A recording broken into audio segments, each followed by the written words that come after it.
So this just came from Nick's stream. Tea Party group chat. Keemstar, Augie, Boblax, Nicholas Diorio, Turkey Tom, and Flamenco. Oh, look who it is. It's Tipster! Who? Where's the Chris channel? I'm not big enough for them to give a shit. You know, that group chat wasn't that big of a deal, right? It was just us shit talking. That's so funny that they made a text channel for that. They collected Xanaberry's tweets. Her thread was created the next day, racking up page after page screw. That's even funnier than I thought. You're suing a man and you end it with a fucking dog hitting a fucking drum! Oh, I'm fucking mad. Cops is filmed on location with the men and women of law enforcement. All suspects are innocent until proven guilty in a court of law. It's out. It's out. It's out! If anyone ever finds out about how I spent the GoFundMe, I am definitely getting canceled. Hello, guys. Wait a minute. Look, okay, we're going to take a while to digest this video. Clara. I keep trying to think of how it depleted so fast. It's just so many things. Replacing furniture, helping my friends out, and buying new streaming gear. I knew it! She spent money on the streaming gear! If anyone ever finds out how I spent the GoFundMe money, I'm definitely getting canceled. Anyway, sorry for venting. I'm gonna go now. I'm still heading to Deagle lol. Dude! She left evidence of her saying that she fucked up the GoFundMe money. She bought furniture and purchasing shit for her friends? Oh, that's not what the money was for, you fucking whore! Ever finds out about how I spent the GoFundMe, I am definitely getting canceled. Hello guys and gals, me Mutahar, and today's video is one that required quite a fair bit of research, and it's one that I should have released a few weeks ago. It's a video that might be one of my most controversial videos, but one that required looking back years upon years of internet history to come to an actual conclusion of one of the most dangerous people on the web, an international transgender activist that some of you all may know as Keffals. Now, Keffals is not necessarily a popular activist. They're an online... Not even remotely close to popular. ...transgender activist known for fighting against the controversial website Kiwi Farms. Her campaign saw mainstream attention after a highly publicized swatting, where she alleged mistreatment by the Canadian Police Services. The online harassment escalated until she was forced to flee her home country to escape. With the media and an entire community backing her, she raised over $100,000 on GoFundMe to recoup her losses and pursue legal action against law enforcement. This is the story the public heard all the way up in 2022. Turns out, her entire career and almost everything she said is a lie. Join me as I take you down a journey that involves SWAT teams, misgendering, do-it-yourself hormones, cat boys, and a scam many have tried to expose, yet for some reason almost no one is talking about. Before we get into the real meat and potatoes, I should probably explain a bit more about who Keffals is. Her name is Clara Sorrenti. Also, go, if Just a Worm's in the chat, congratulate Just a Worm. His artwork is featured in the thumbnail for this video. W Just a Worm, per usual. Rose to prominence in a community of another left-wing political streamer named Bosch, garnering a following by posting memes on Twitter. With this notoriety, she began streaming video games on Twitch in March of 2020. Her focus shifted to politics later that year after a wave of anti-trans legislation swept through the United States. She went on to raise $200,000 for a campaign for Southern equality to protect trans youth. By the end of the year, her Twitter surpassed 10,000 followers, and while most were on board with the activist, others grew very critical of how she used her platform. Clara regularly directed her chat to brigade targets by ratioing them. Ratioing, for anybody... I love that he has to explain the ratio part. He's got to sit down and be like, if anyone doesn't know what ratioing is, because normal people don't give a shit about ratios. I love this. I love how this is starting. I love this. He has to explain what ratioing is. Like, that's all she's known for, is ratioing people and being a liar about Kiwi Farms. She has no other qualities that are good about her. None. Ratioing on Twitter and scamming people out of $100,000. Who's not terminally online is when you try to get more likes than the original post in a tweet or a reply. This amounted to coordinating with her chat on stream, and even if you blocked her, she would just use alternate accounts to achieve this goal. It was through this that she got into her first real internet... Wait, oh yeah, I forgot she used doesn't she have 20 alternate accounts? ...beef in early 2022. On March 22nd, 2022, Clara had a spat with online notorious agitator Ian Miles Chong. Their back and forth continued for hours as she commanded her viewers to Imagine fighting with Ian Miles Chung. Imagine fighting with Ian, of all people. Imagine. Like, you're basically beating up on a retarded person. They show him. Then at around 4:50 p.m. Eastern Standard Time, her chat was brigaded with hateful messages. Despite the timing, one of her mods would end up blaming someone else, another streamer named Destiny. Destiny is a kind of progenitor of the entire online leftist streaming space. His stream is where both Vosh and Hassan Piker got their start. These people used to be friends, and nowadays, not so much. And that is reflected in their communities. The only evidence implicating Destiny was a quote tweet where he called her cringe. Ooh. So, dude, that was funny as shit. That she tried to say, oh, Destiny hate rated me. It's terrible, these horrible things that he did. The only thing that they have is that you're cringe. Keffals is cringe, but Destiny said a hate brigade to me. There's proof. I remember when she did that response to everybody about that. She was like, well, you can see from this timestamp here and this timestamp here that Destiny did send a hate raid. And I was like, when and how? One singular tweet is not promoting a hate raid, nor is it a hate raid. The shock! It was posted 2 hours after the raid. Despite this, Clara and her community insisted it was his fault.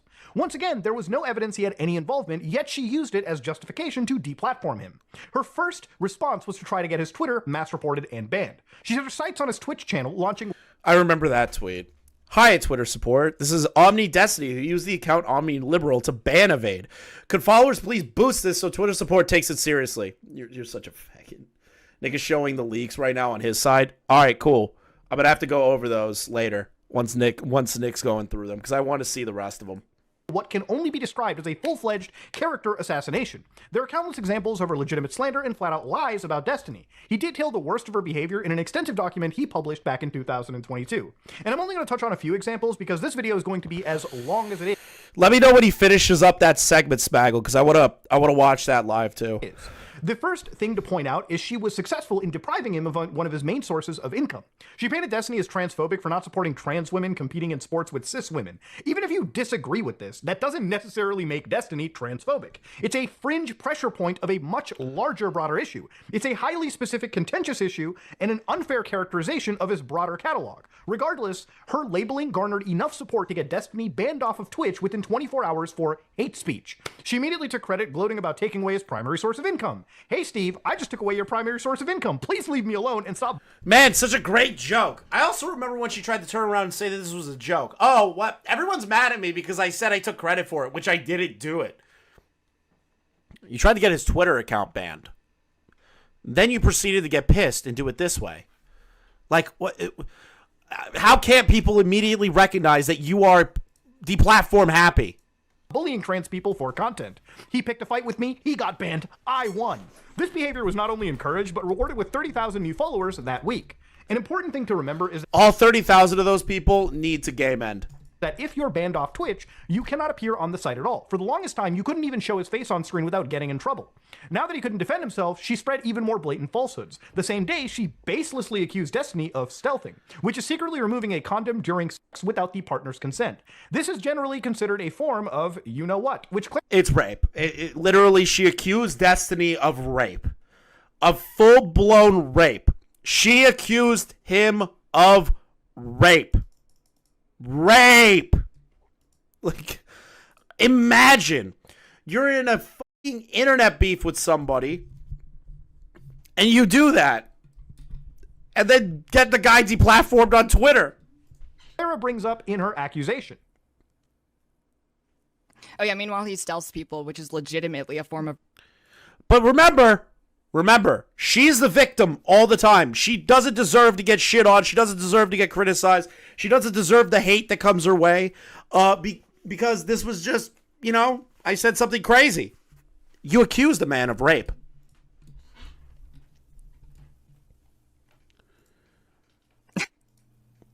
Insane shit. To this day, there has never been any evidence or even an allegation made towards Destiny about this. She walked it back shortly after, which shows just how callous she is towards claims of such a serious nature.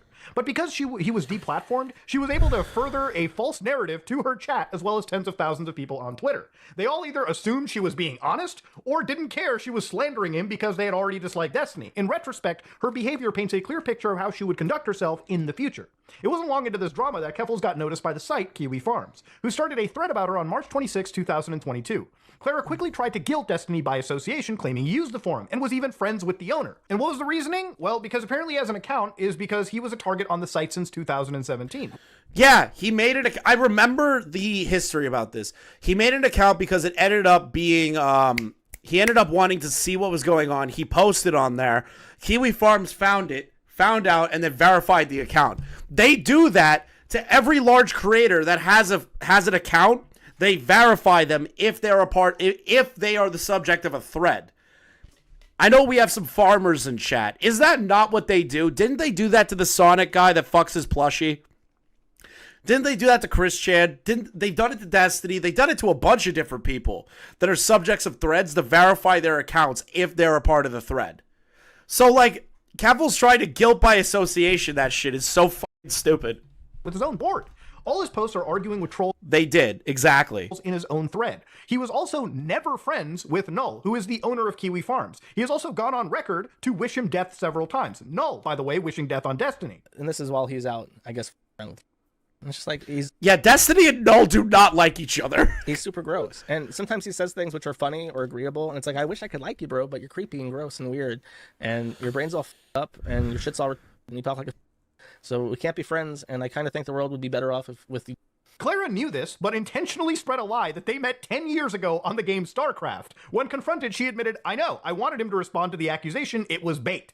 At this point, I should probably take some time to explain exactly what Kiwi Farms is.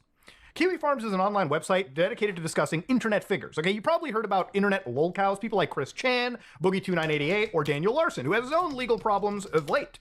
The website's composed of various threads where users effectively congregate to document and follow individuals with a negative lens, okay? Now, we have to acknowledge that Kiwi Farms does allow doxing, okay? On the site, it's permitted to post the personal information of anybody being discussed, including full names, phone numbers, home addresses, hell, even blood type if you can find it, and most other forms of personally identifiable information.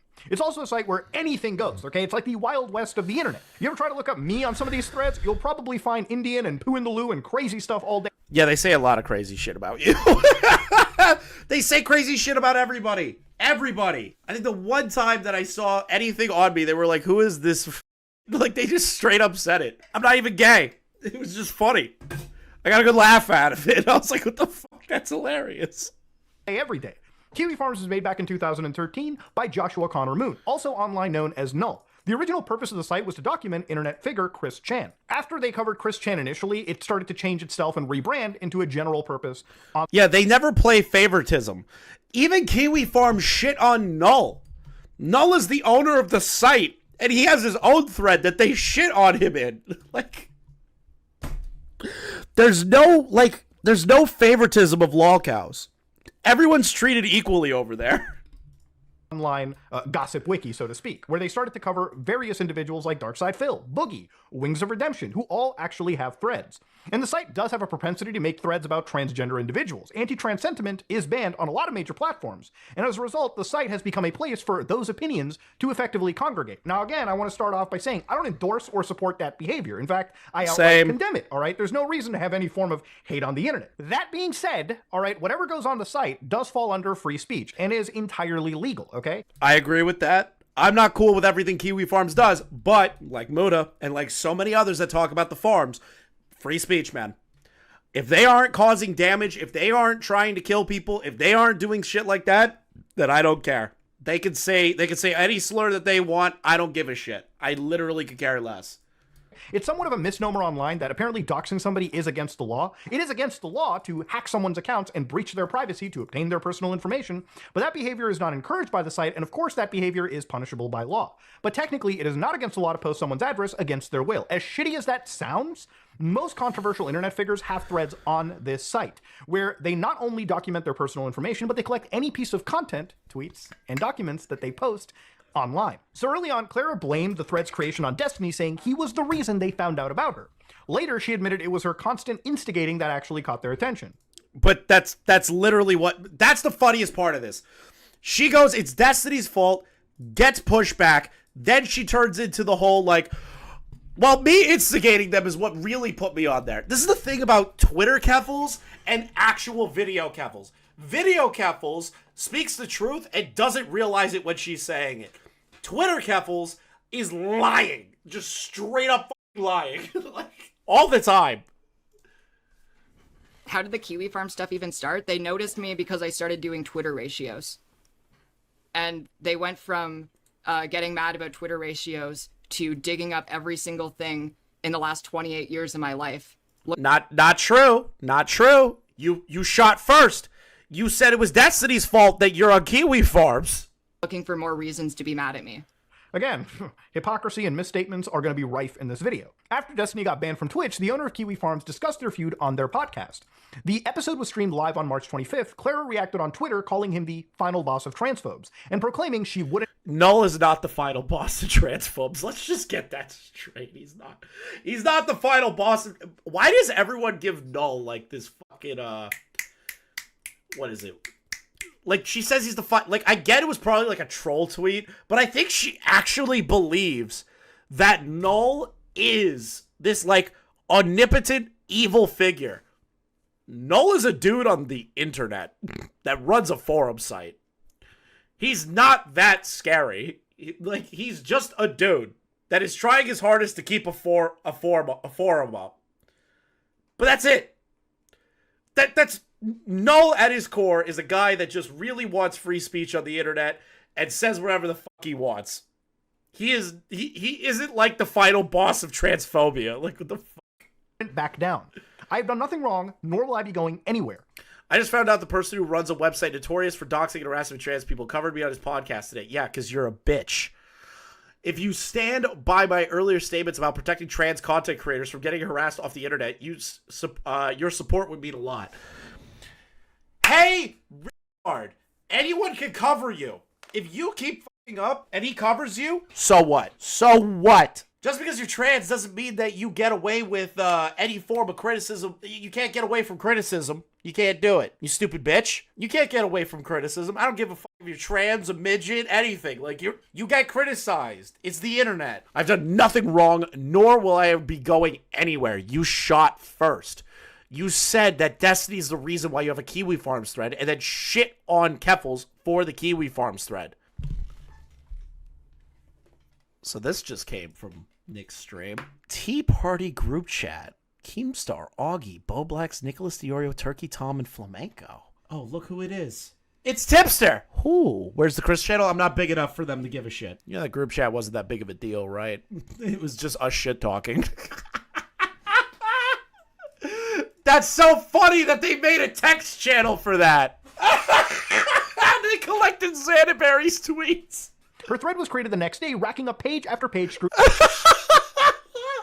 That's even funnier than I thought. Scrutinizing her early life and online history. That included rumors of embezzling funds from her local Communist Party chapter for opiates, and a supposed Is Flamenco about to get a W here? If Muta found proof that she embezzled money from the Canadian Communist Party? Discord server called the Catboy Ranch. It was posted alongside her and her family's personal information, which understandably made her very upset. Clara spoke out about this, which led many people who'd been similarly targeted to join her in solidarity. This began what eventually became #DropKiwiFarms. #DropKiwiFarms. So there's a super secret Keffals Discord is hate watching you all? Yes, absolutely. I can say that now with 100%. I already knew that they had like a gay little Discord server to like combat us. I already knew that.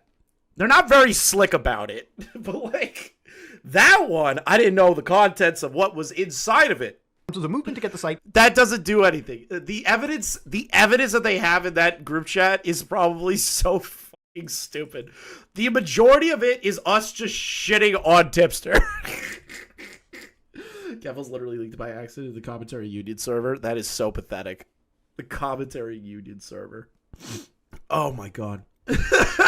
Literally, if you want to know what's in that hashtag Tea Party group chat thing, just go watch Xylee's 24-hour live stream on it.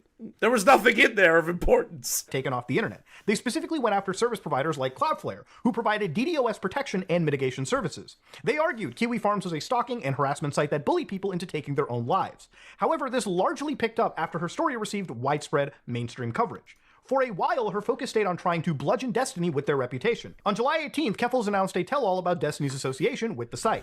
This backfired because her thumbnail used a picture of Destiny's face, violating Twitch's policy on banned streamers. Her channel got banned before she could even start, forcing her to stream on YouTube instead. The attention only incentivized Kiwi Farms to keep prodding, and a week later she fell victim to an attempted swatting. The incident has made public on the 9th of August in a video titled, "My Life is in Danger, I Need Your Help." Clara explained that 4 days earlier, on August 5th, she woke up to police services pointing an assault rifle at her face. On August 5th, I was woken up by London police services pointing an assault rifle in my face. A letter Liar! Liar! Liar, liar, liar, liar, liar, liar, liar, liar, liar. had been emailed to every city council member in London, Ontario, threatening a mass. Clara was arrested, booked, and held in custody. Keffals said that Muta gave her PTSD flashbacks! I need to see these leaks once I'm done.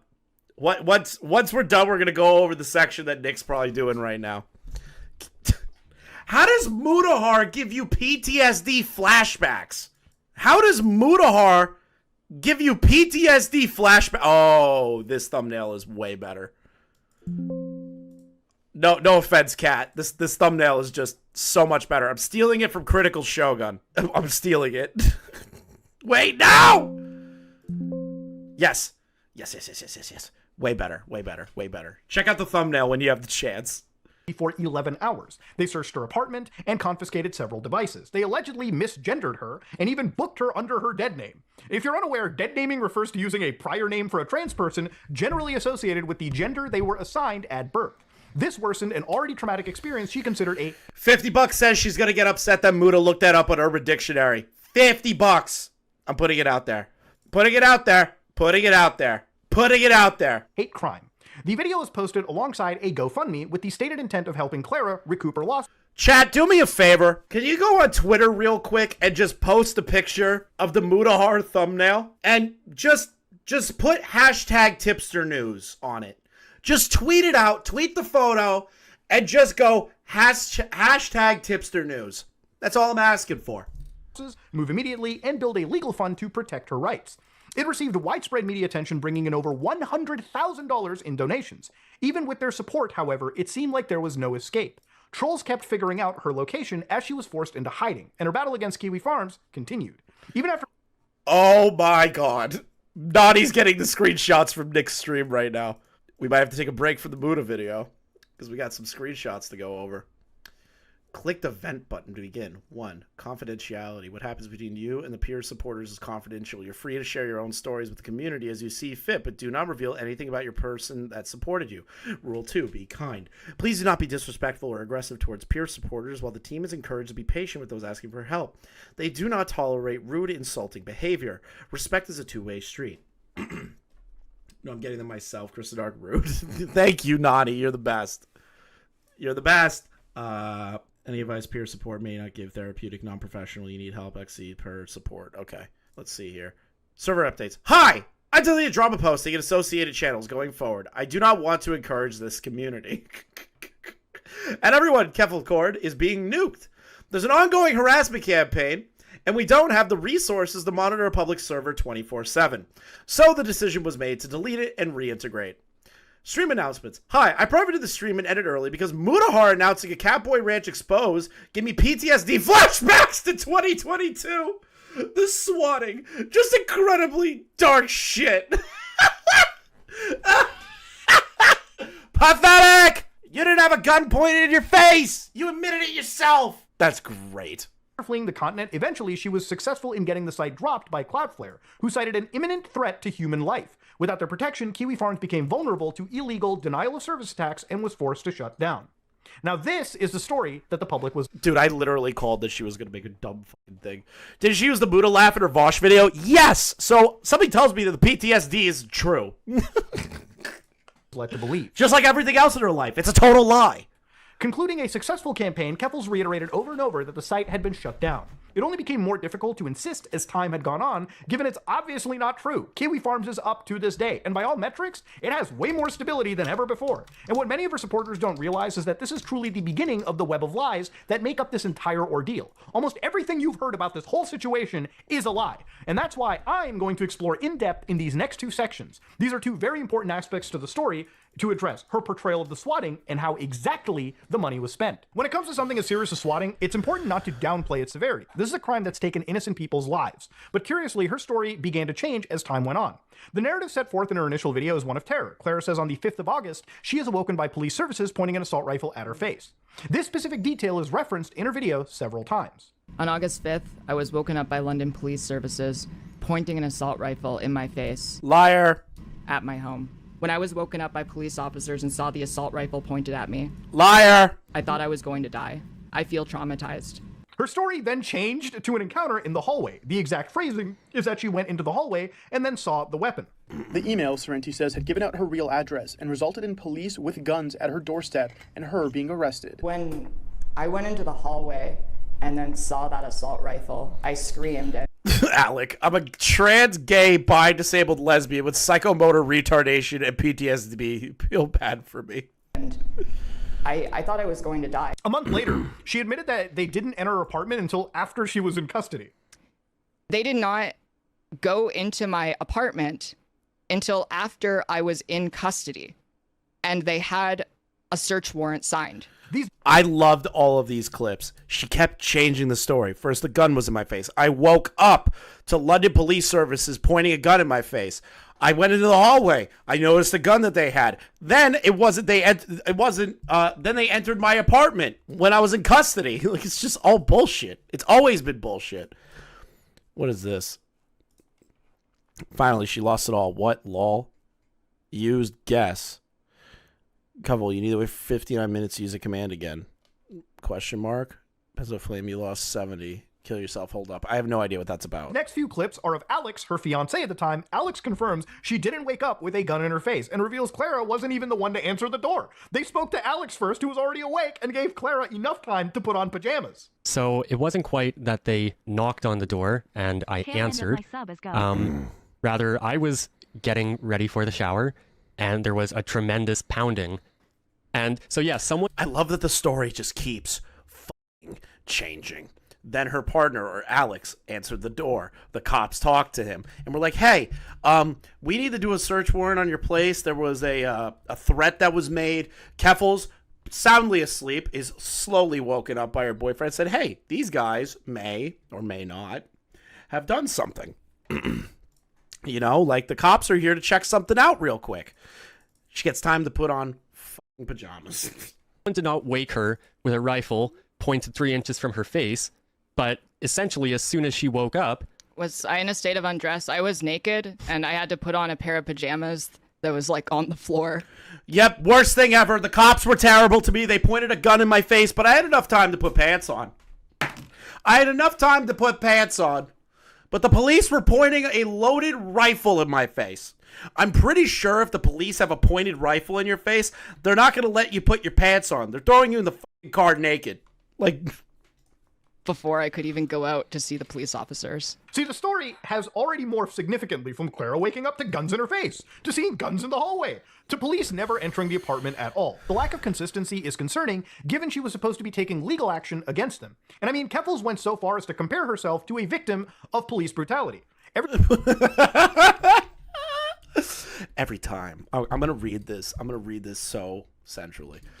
Every time I see another story involving an innocent black man being killed by the police, I think back to last month when I had an assault rifle pointed at me by the police and how easily the situation could have escalated if I wasn't white. I hope Elijah McClain finds justice.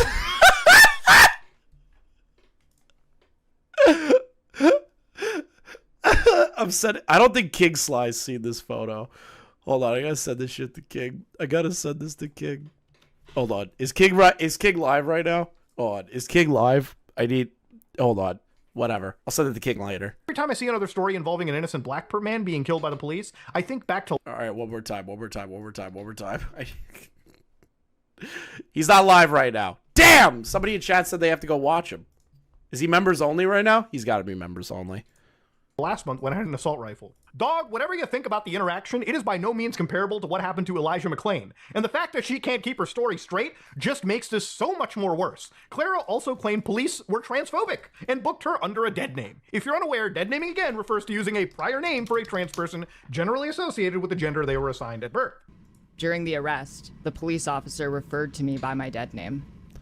Maybe that was the name that the email stated, and the cops are going based off of said information. How are the cops supposed to know that you're trans? Was booked in the station under my dead name. The police, when talking to my mother, referred to me as her son. The fact that a fake email led to London Police Services booking me under my dead name reveals the prejudice that many police have towards transgender people. This is despite the fact that the email contained my real name before ever even mentioning my dead name. This is one of the property bags returned to me after I was released from custody. All of the property bags returned to me have Roberts written on them. Is that not... Did you change your name legally in Canada? Roberts was my last... Or maybe they're using your last name because that's what's on government official paperwork? Name until I legally changed my name first to Kaylee Sorrenti on January 25th, 2020. Okay, they used Roberts.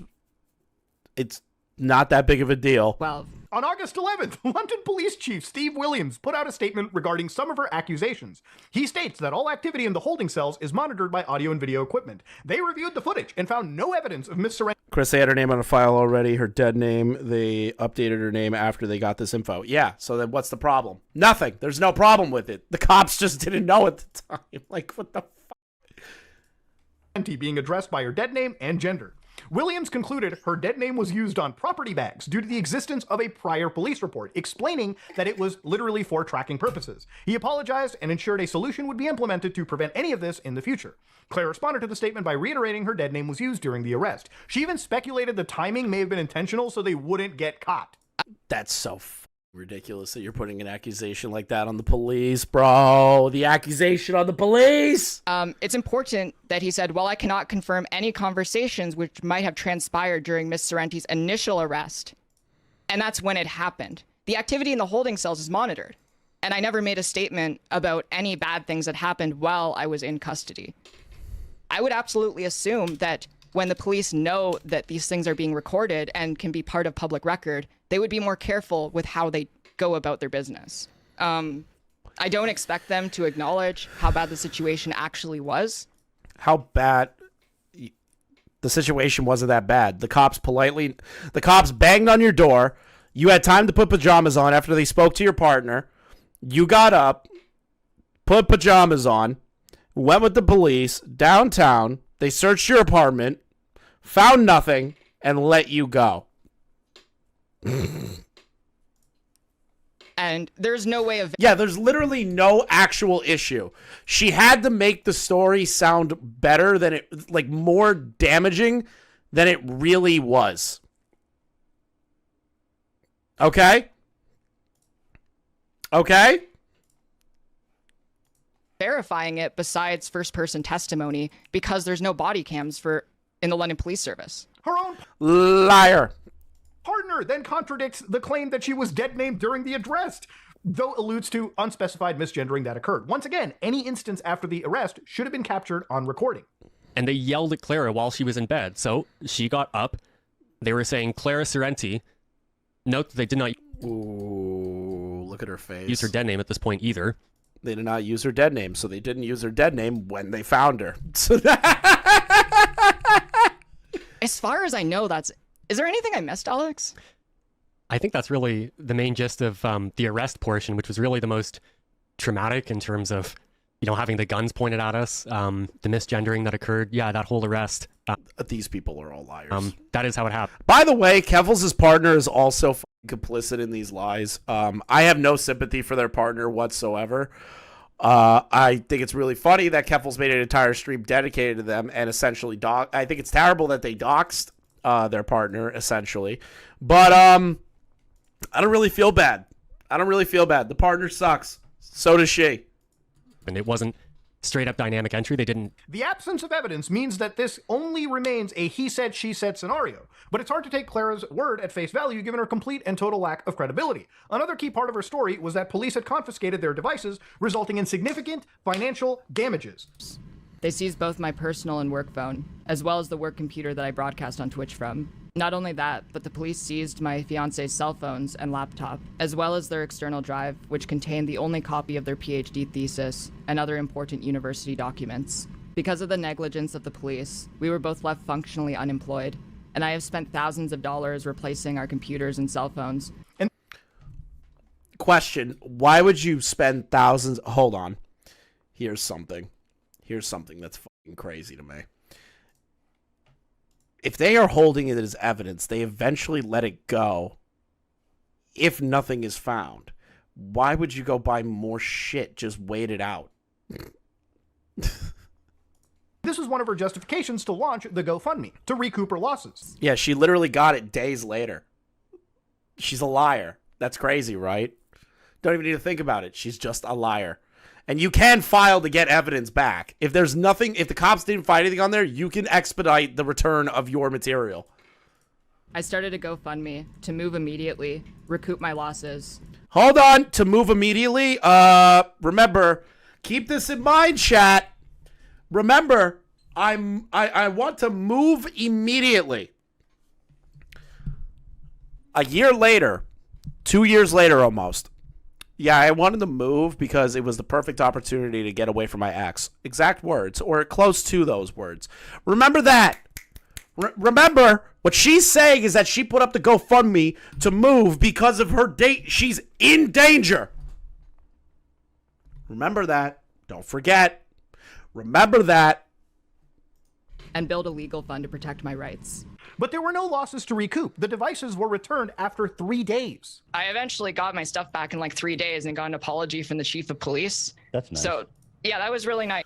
Ethan fucked up this interview so bad. If there's, I could still criticize the shit out of Ethan. I'm not like super pro Ethan, so I'll just say it. Ethan gave her softballs this entire fucking interview. Worst shit of all time. Also, Willie's going to release part 3 and deliver another kill shot based. Nice. Not nice how they responded to the situation, but I'll take it.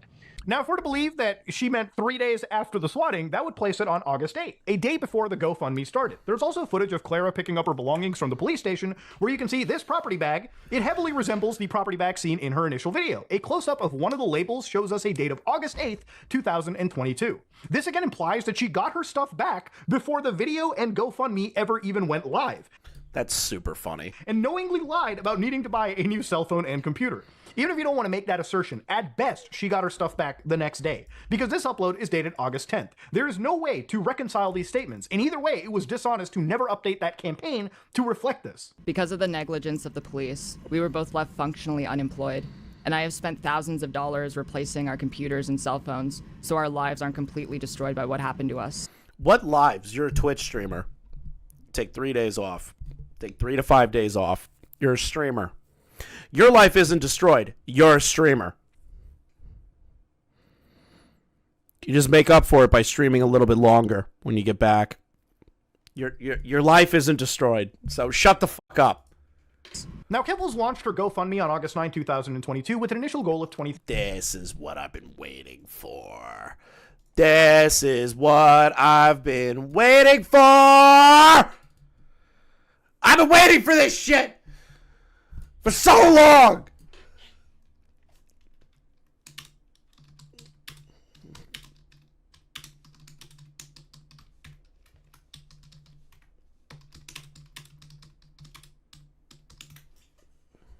$1,000. The page claims that if this amount was exceeded, the funds would be allocated to a legal fund to protect herself against ongoing and future threats to her safety. However, this was later changed to, I am keeping the GoFundMe up, but all donations are going directly to my legal fund, which I will be using to seek justice. Now, this is a very, very important distinction, because it means all the donations past the first 20 grand were explicitly for legal action. See, Clara gradually kept raising the goal until it reached over $100,000 on the 20th. This is another thing that people seem to forget, is that she immediately started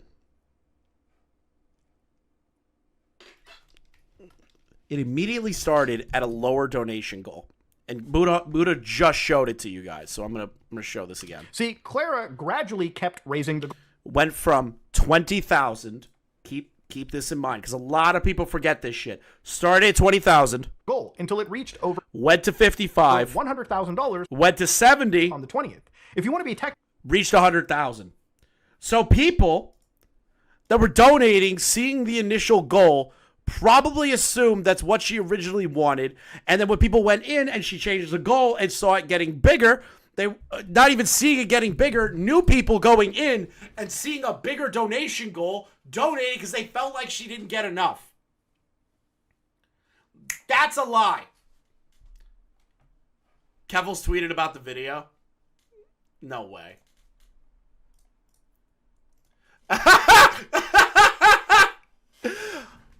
Uploaded a new video regarding the serious fraud and activist known as Keffals. Over an hour deconstructing her various lies, examining her terrible lies, will prove to you why she's a danger to people they represent surrounding them.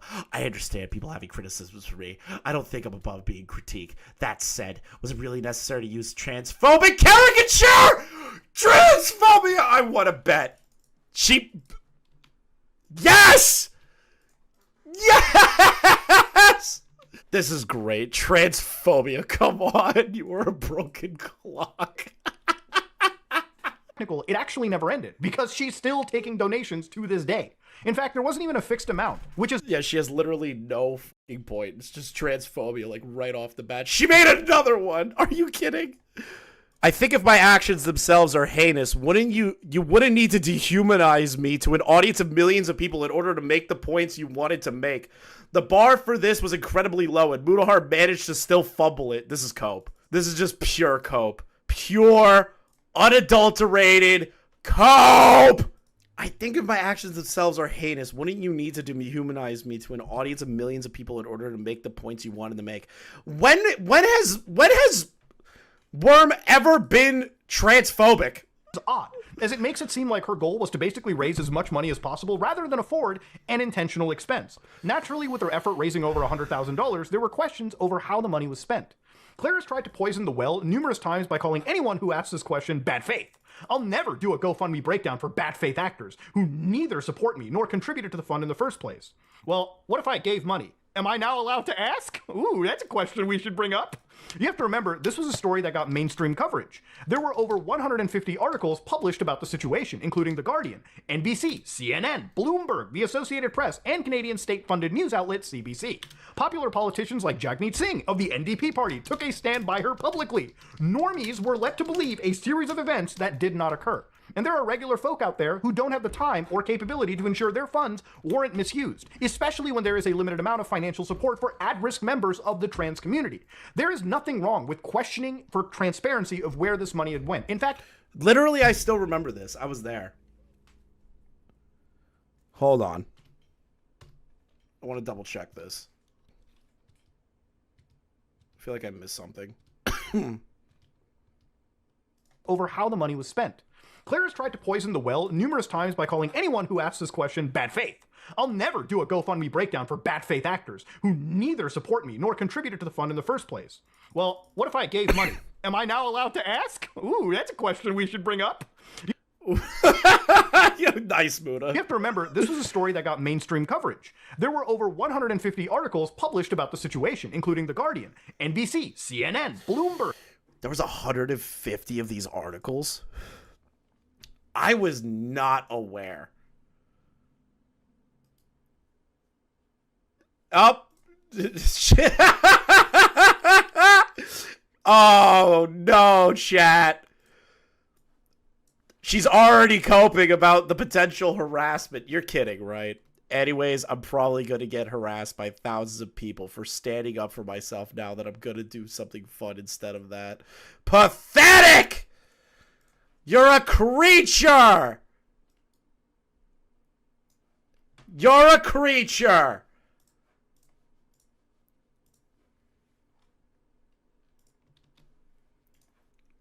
You're a creature. You're a creature!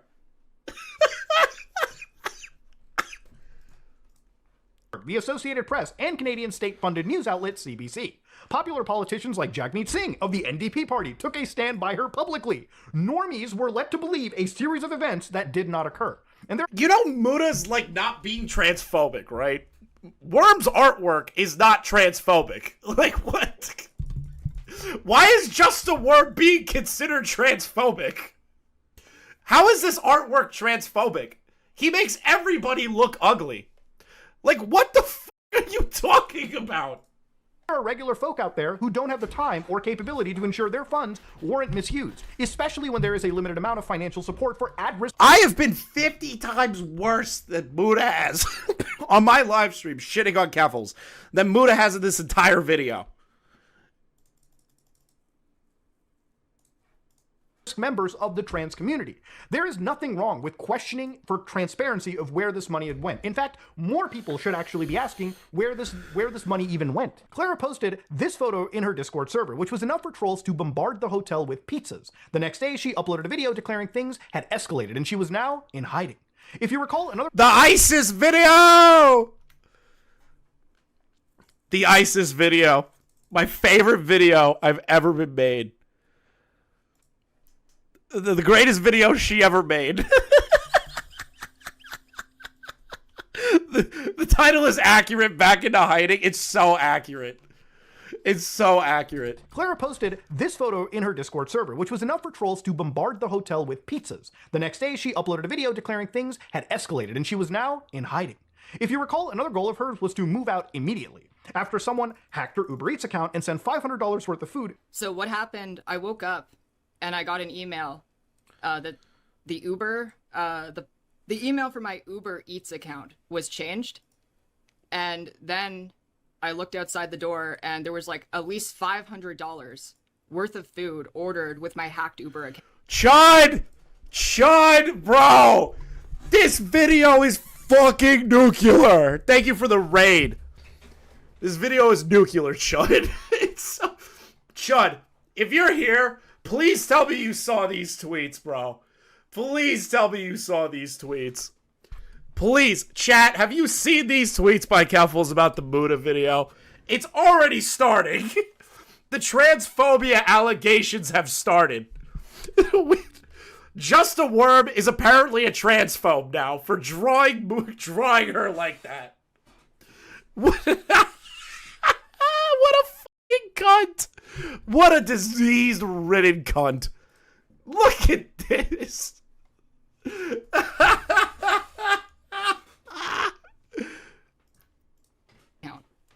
So I got doxxed again. Except this time I also got hacked. Thank you for the raid. Subscribe if you're new. Stick around for a bit. We're going to have some fun. She expedited an already planned trip to Europe. Her rationale was that London police didn't have Mutahar, the Indian man, being transphobic to Keffals. Horrible. Horrible. It's just... How is Just a Worm transphobic? The fuck are Keffals' pronouns? Muta said she, her, lol. How are they transphobic? No, chat, you don't understand. You have missed out on a lot. You have missed out on a lot. There's been a lot that we've gone through so far.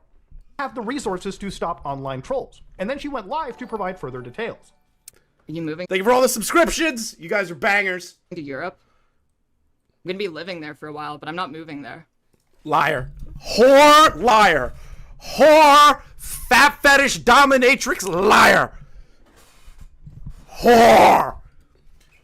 Listen, I have no reason to be nice to Keffals.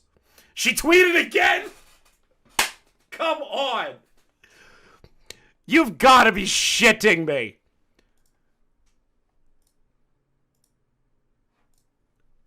I'm trying to get top 20 of Hearthstone Battlegrounds right now.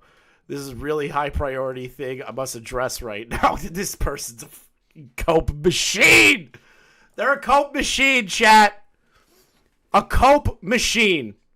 The pure, unadulterated Colombian Coke and cope that is running through her system is great.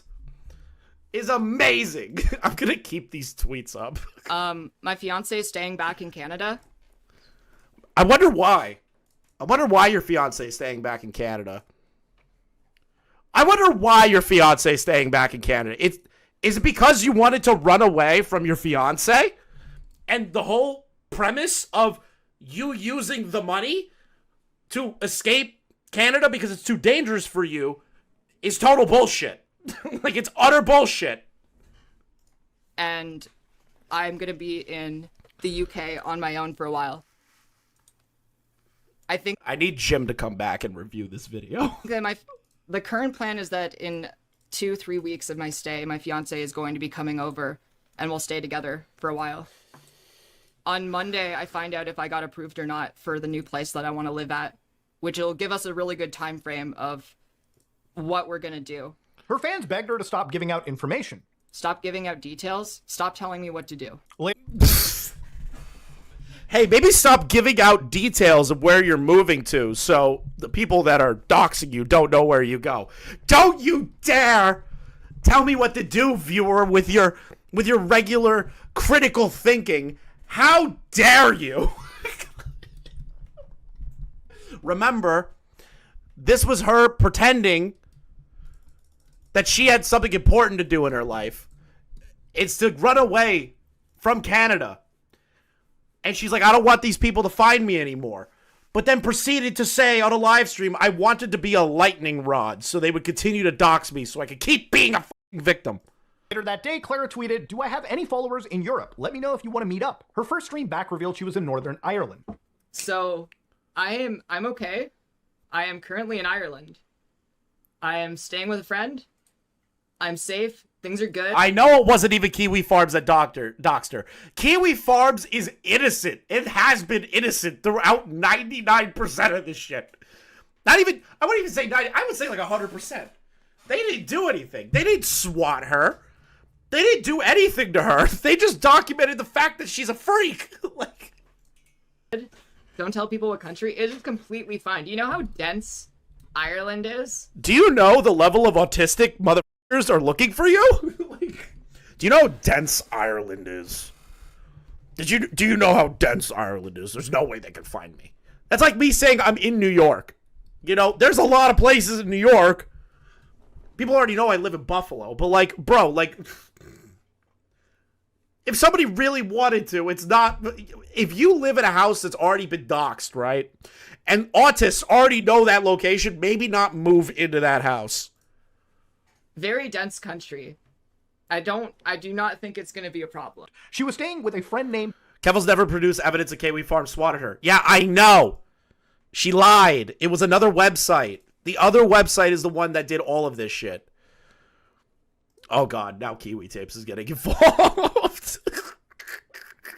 Ellen. Her ex-fiancé never moved over for reasons we're actually going to discuss later. Ellen had already been doxxed months prior, and their apartment was found within 24 hours. And a troll took this photo outside their building. They were able to find her location just by using a doorknob. Wait, what? Kiwi Tapes called me Chris the Narcissistic?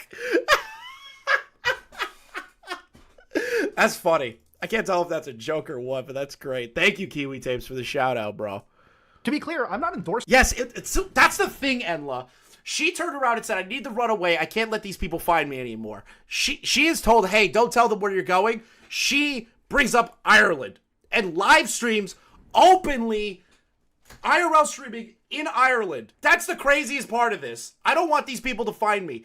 Proceeds to fucking live stream publicly and in the open like she's baked Alaska. Like, what the fuck? Any of this behavior or doing it, or even saying, if you're careless, you deserve that this happens to you. My argument is that if you're willing to leave a continent to another continent to escape trolls, there is a lot you could do for less to mitigate the risk of doxing. For example, not buying equipment specifically for IRL streaming and announcing where... Okay, what the absolute fuck is this? And it's one that I should have released a few weeks ago. It's a video that might be one of my most controversial videos. I need to start getting to chud levels of memery. I need people to make AI videos like this, please. Of me. Just do it, please. I'm begging you. This is too fucking cool. Like, fuck off. Where you're going to be in advance. At one point, Ellen revealed they were going to go to visit a poutine truck in Belfast. The owner received bomb threats, which Clara used to tease an IRL stream on Twitter. Hey, maybe... That's crazy, bro. That's crazy. That's crazy. Look at this. Hold on. You need to see something. In Belfast. Ellen is live on Twitch, and I told her chat she was planning to take me to a poutine shop in Belfast. Why would you tweet that out? So I could see how Irish poutine holds up. It's Ireland. The poutine's probably shit. They only know how to cook potatoes there. Kiwi Farm users already mapped out every poutine shop in the city, and one of them posted this. Joshua Moon has deleted the post. If there was not a spotlight on this website, it would still be up. He's a damage control moon. Lie. Total lie. Josh doesn't allow, like, actual harassment campaigns. If you are just documenting to document, he's cool with it. But if you're trying to, like, actually go after people, he's more or less, unless you're a pedophile, going to be like, no. I've heard of Josh removing stuff on the forums before. That's not a crazy fucking thing. Like, it's just, I can't get over this shit. I can't get over it. Fiona received bomb threats, which Clara used to tease an IRL stream on Twitter. Remember when Kiwi Farms threatened to bomb a poutine truck? Liar! Liar. Hey, maybe it's a one-off mistake, right? A day later, Ellen publicly fielded suggestions for future IRL stream locations in Ireland. I want to reiterate, if you are in hiding, why would you buy new streaming equipment specifically for streaming in the public, and then also share where you plan on going in advance? By her own admission, she wanted to stoke the flames in order to maximize publicity. I am so glad Muda brought this up. Oh, oh! Thank you, Muda! Thank you, Muda and Willie Mac Show, for having this clip. Thank you. I thank you, bros. Intentionally making myself a lightning rod. Remember, she's running for her life. She's running for her life, chat. Her life. Okay? Her life. She is terrified that these people that she lied about are going to do horrible things to her and put her life in danger. I want you to pay attention to what I just said and listen to this again. The flames in order to maximize publicity. By intentionally making myself a lightning rod so I could make Kiwi Farms more vicious and attack me to the point where Cloudflare had no choice. Because every time... So you purposely lied. You purposely stoked the flames. You purposely did all these things to continuously have them dox you, and so that you can look like bigger of a victim. You're kidding, right? You're kidding, right? You're absolutely joking, right? A lightning rod. Time they attacked me, I publicized it. One of the things that I did intentionally for the success of the... Yeah, her stance wasn't strong enough on her own. On its own. It was garbage. It's been garbage for years. Campaign was make myself a lightning rod. Boom! There you go. Make myself a lightning rod. You just heard it. Out of her own fucking mouth. And she deleted videos this week. Yeah, no, she deleted the Vosh videos. I egged them on. I egged Kiwi Farms on. I wanted them to attack me. Because by doing that, I was able to show the world how fucking vile they are. In the past, streamers have been punished for similar behavior. Ice Poseidon was notorious for being a constant target of swatting. He's literally known as the most swatted streamer, is Ice Poseidon. Didn't he get swatted on a fucking plane? Why would you do IRL streaming if you're concerned about swattings? He was ultimately banned after streaming and getting swatted inside an airport. And while I was right! wasn't his fault, at a certain point he was clearly feigning ignorance and enabling his troll's behavior for content. What makes Clara's behavior different, and what actually prevented her from staying in Canada? Well, if you think it's fucked up for me to question it, don't worry, because Keffals has since admitted that this entire cover story was all a lie. Nowadays, her explanation for leaving the continent was not to escape online harassment, but to escape... Man, I can't wait to be put in the next Discord group that Tipster 100% ran. I do not believe for a fucking second that Keffals actually made that Discord. I need to... Hold on. Where is it? Where is it? I need to show you guys something. To the Chud guys that just showed up. Welcome, Chudders. I need to show you something real quick. Okay? I need to show you this. Boop. This is a Discord server where they collected information on myself, Turkey Tom, Keemstar, Augie, Boblax, Nicholas Diorio, Flamenco, anybody in the Tea Party chat that includes Xylee Gets Real and others. Look at that. I can't wait for this to be in there. I can't wait for this. You know what's kind of crazy? You know what's kind of crazy, guys? And I'm going to say this. It's kind of crazy that Keffals and Tipster are acting like Kiwi Farms right now. Kind of crazy that they're acting like Kiwi Farms. That's crazy, right? They're acting like Kiwi Farmers, collecting information on people that they dislike, trying to put it in a digestible way to break down the information.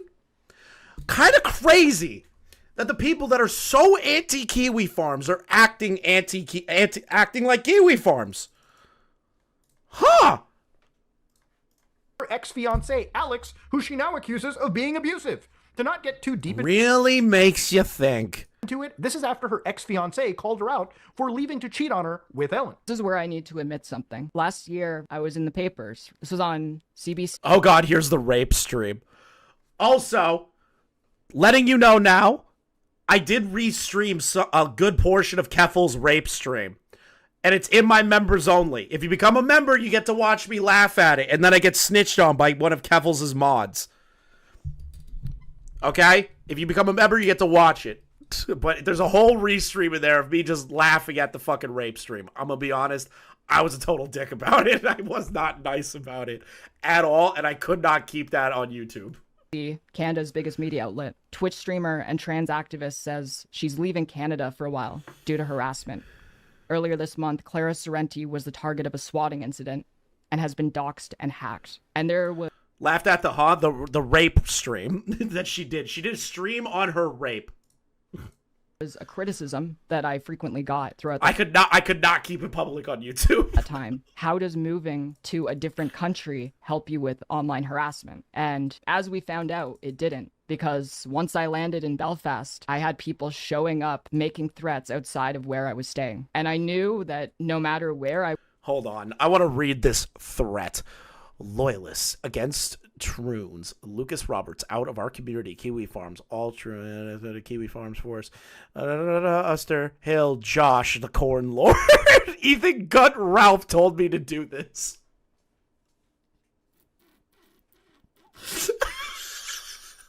There's Ethan Ralph right there, baby. Ethan Ralph, the Gunt extraordinaire, made it into the video. Showing up, making threats outside of where I was staying. And I knew that no matter... Another Ralph Male W. Another solid Ralph Male W. Where I went in the world, I would not escape online harassment as long as I was an online figure. And the truth is... Yes, you're an online figure. You're going to get shit for being an online public figure. It's just what it is. It's just what it is. You will get shit for being an online public figure. Left the country because of my ex, and because I was scared of my ex. Because my ex was... The Northern Irish threatened you by removing your kneecaps, not taking selfies outside. So true. The Northern Irish people will fuck your day up. Abusive and abused me emotionally and yelled at me and consistently coerced me into sex. That's why. That's... Rape. Rape! Sorry, I'm gonna get banned. I'm gonna get banned, dude.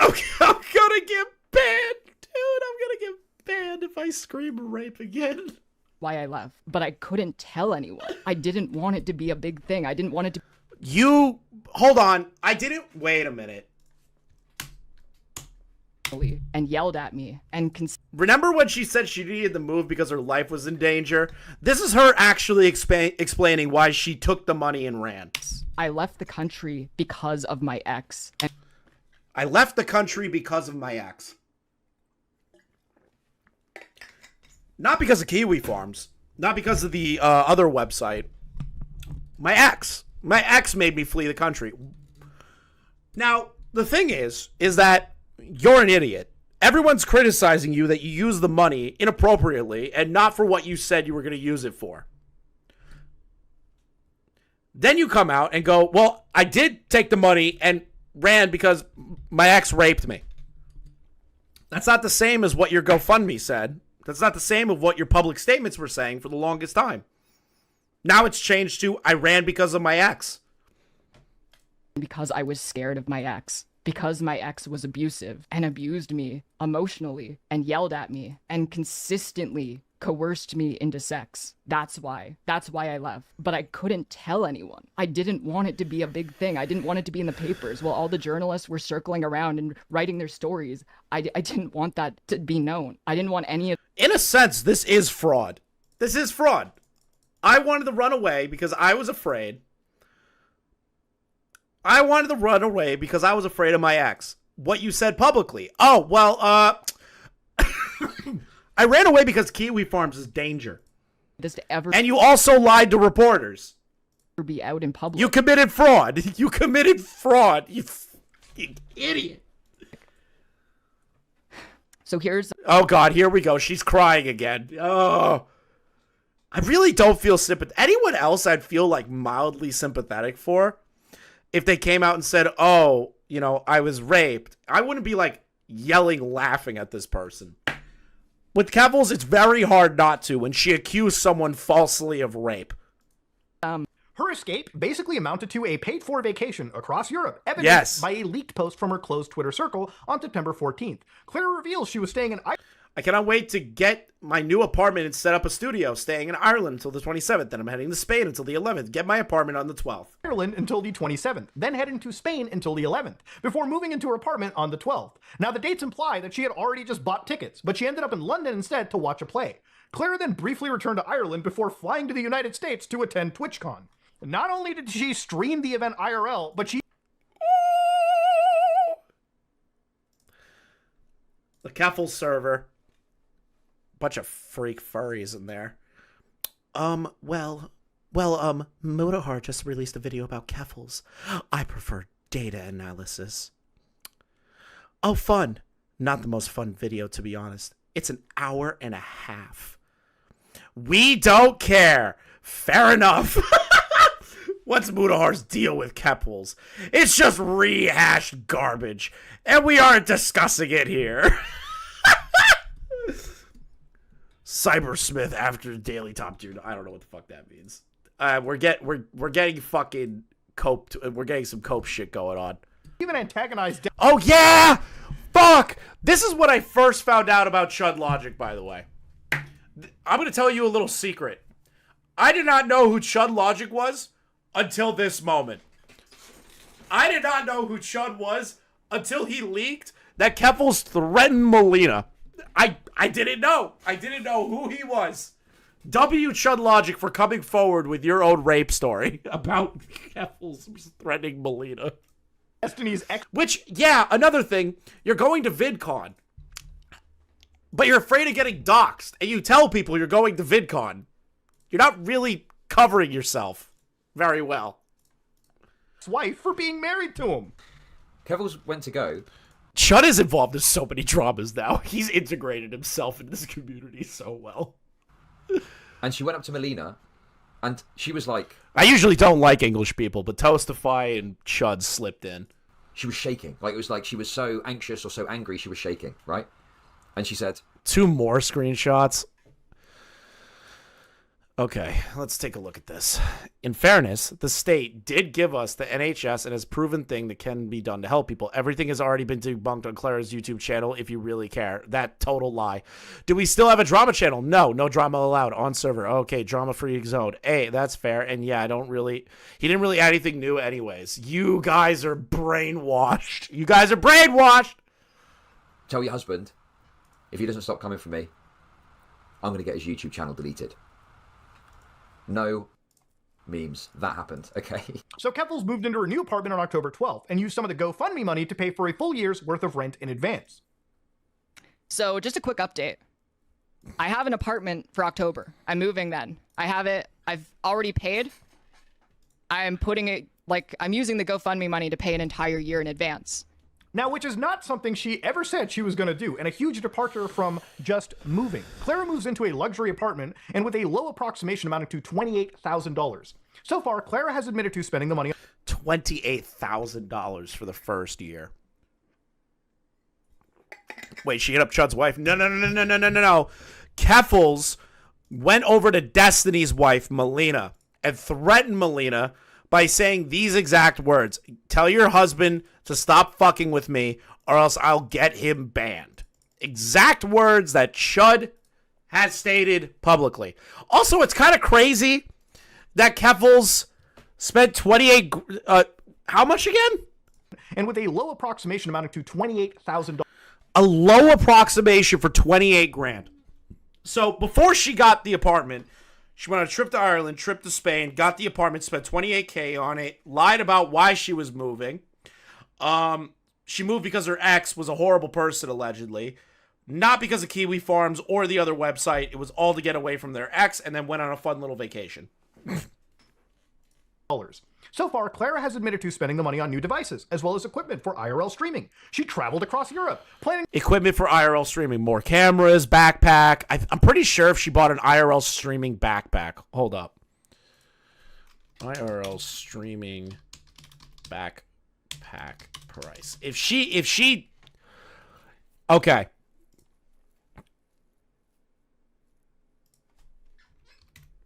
IRL streaming backpack. IRL backpack. If I was just to look up the first one, if she got this, look at the price. Starting at $2,695. I don't know what the one that she got. I have no idea. But IRL streaming setup equipment costs thousands of dollars. Thousands. This is not like a small purchase. This is over $2,000 in equipment for IRL streaming.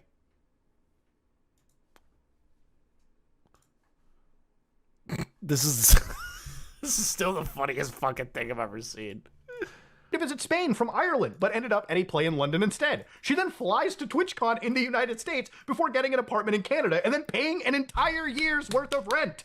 There she bought even more equipment to build a professional set with studio lights. While it's difficult to make an exact calculation for this, the gaming chair alone, her gaming chair, would have cost over $2,000. I had to take extra caution. She bought a $2,000 gaming chair. 28 grand on the apartment, $2,000 on the chair, potentially $2 to $3,000 in IRL streaming equipment, brand new furniture, streaming setup, professional lighting, better makeup. We're in the $50,000 territory. With the set that I made. It's not even a set. It's just like part of my home. But it is basically a set. I have like studio lights. I have like whole camera thing. Studio lights. How much are streaming studio lights? Let's see here. Lighting for streaming. If you want a really good one, 39, 32. This is all on Amazon. 51, 229, 339. These are the ones that Keem uses at his place. So these were the ones that we used for the show. Those cost about, I think he said, those cost like $500, $600. It's very professional. Yeah, better equipment does not make somebody a better streamer. Better equipment doesn't make you entertaining. A better equipment doesn't make you give better fucking points. Better equipment doesn't change anything. So I had to go through all of this. 100 viewer Andy, yeah, but she bought studio equipment, which 99% of streamers do not have studio equipment. They have a DSLR camera and a ring light. And maybe like a $3,000 PC if they're really pushing it, if they're a gamer. As soon as I got back from TwitchCon, to make sure that I could just like return to my life before I was swatted. But see, that wasn't the only thing she admits to spending some of this GoFundMe money on. Clara also says she contracted a security company in September to keep herself safe. I consulted with a security company. Yeah, we can stop guessing where the money went. It went to her moving expenditures not because she left because of Kiwi Farms, because of her ex. So that's important to really understand. Streaming equipment for IRL, $2 to $3,000 in a backpack. Lights, new camera, probably a new microphone, most likely a new microphone, new PC, furniture, And you saw in the beginning that she gave the money to friends to help them. That doesn't sound like what the GoFundMe was for. And they made all of my devices hack-proof, and they gave me tips on not getting doxxed again. They also helped me with a whole bunch of other stuff that I can't... You know what's great? How you don't get doxxed again is to not continuously slip up and then get the people that are trying to dox you. You don't piss them off. You just let it go. You let them go. You talk about it once if you really have to, and then you don't talk about it ever again. You just let it go. You just let it go. You let it go. There's no such thing as hack proof. There's no such thing as the perfect security system. Like, easy peasy. The second you get doxxed, if you have to talk about it one time and then never talk about it again. Like, talk about because I signed an NDA, like a non-disclosure agreement. I already hired a lawyer, and all of the information between... Wait, what was the NDA for? Mama Max? Mama Max? I consulted with a security company, and they made all of my devices hack-proof. That's bullshit. How much is it? How much is a security consultation? How much is a security consultation? 38%. Okay, it doesn't give me an exact price. Servicing fees. I don't know. Like, let's just take a look at it. LLC. Nope, doesn't show me that. So Cora is saying $625 per hour is an accurate figure for top security. Answer to a billing rate, top firm. They're boutique firms. They're saying about $600 to $1,000 an hour for consultation. And they gave me tips on not getting doxxed again. They also helped me with a whole bunch of other stuff that I can't talk about because I signed an NDA, like a non-disclosure agreement. That's totally a lie. I don't believe that for a fucking minute. I already hired a lawyer, and all of the information between me and my lawyer is privileged and confidential, and I can't talk about it. So the money towards a legal fund is being utilized, but until the point where I can actually talk about what I'm doing, I can't say anything. So I use the money to find a place, to contract a security company to keep myself safe, and to hire a lawyer. This raises an interesting question on what the security company was doing beyond making her device. Oh, yes. Yes, Buddha, yes. Yes! I need you to deconstruct this. Yes. This is hack-proof. That same month, she confronted a prolific member of the Kiwi Farms thread. Keffals... What? I didn't even see this part. On September 5th, the day Cloudflare dropped Kiwi Farms, Blank felt very sorry, very emboldened in an attempt to dox me using private investigator. Despite what Blank says, despite how confidential Blank is, he got me. This is a failed dox. Blank replied to this, telling me to post my ID to prove it's me.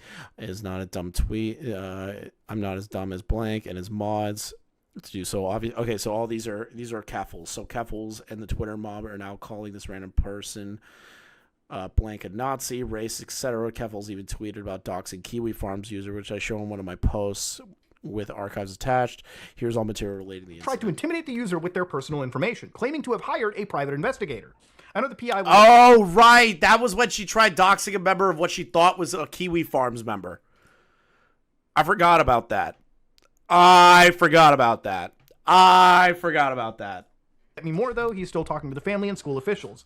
This didn't work because they doxed the wrong person. The user mocked her and asked if she paid for the PI using her GoFundMe. Clara responded, no, the GoFundMe is currently in savings until I need to use it. In case you doubt the authenticity of these messages, Clara has confirmed that they are real several times. I found out who the Kiwi Farm user was who doxed my mother and sent him a photo of him and his mother, the addressed by him in name, and deleted his account. Yep, she tried to dox somebody on Kiwi Farms. And how is she any better than Kiwi Farms again? How is she better? She's doing, in my opinion, she's actually doing worse than Kiwi Farms. Like, she's engaging in, like, legitimate life ruination Oh, Null saw the video. Null saw the video. He just tweeted it out. And it's over. It's never been more over. And I don't know about you, but hiring a private investigator so you can confront trolls with bad info doesn't sound like the action of someone in fear of their life. Yeah, but she blamed Kiwi Farms for everything. Coco, this guy. She blamed Kiwi Farms for everything. That wasn't even the website that did anything to her. Her messages also contradict a tweet where she says $50,000 was already put into the legal fund. The final thing Clara mentions in that stream clip is using the money to hire a lawyer. What's interesting is that by her own words, she already had a lawyer and was consulting 2 more. The day after the GoFundMe had launched. It was one of her earliest responses to criticisms over reportedly raising her goal. Yes, I'm using these funds to move. But more importantly, once I'm safe, the rest of those funds are going to be used for legal expenses.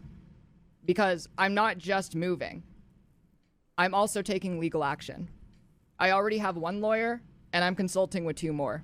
Why? Why do you need... why do you need 3 lawyers? I always forgot that part. Why do you need 3 lawyers to do one thing? It's just stupid. It's a waste of money. I'm going to get justice for what happened to me. And for every other marginalized person in this country who has been victimized. Legal fees are incredibly expensive. And I feel very fortunate that I was... Dude, this money went to lawyers that shysted her. Her new apartment for low estimate 28 grand. IRL streaming equipment. Cameras. Furniture. Lighting. Like, this bitch is stupid. Able to raise this much money because I would not be able to take legal action if it wasn't. I would not be able to move to another country and live my dream of living in Ireland without scamming all of you absolute fucking losers. That's literally how I heard it. For that. This is strange in retrospect, as only 12 days later, she made it very clear she was holding off pursuing legal action against the London police. After it first happened, I was very mad at the police. And I wanted to hold their feet to the fire as much as possible. I wanted to even potentially pursue legal action against them. But they've taken the threat against my life very seriously. And... Threat against your life very seriously. I don't believe that's what happened. I want to see justice. Justice? Interesting. How about justice for Null's mom that you drew attention to her and put her face on Twitter for people to go and harass her, and you said, "Look at this mom, you know. Wouldn't it be crazy if she lost her job because she's affiliated with a website known for doxing people and misgendering people?" Didn't you commit life ruination and trying to get Null's mom involved in your fucking beef when Null's mom has nothing to do with anything? How about that justice? There's a lot of leads right now, and they might actually be able to catch the person who swatted me. It is so fucking rare that happens.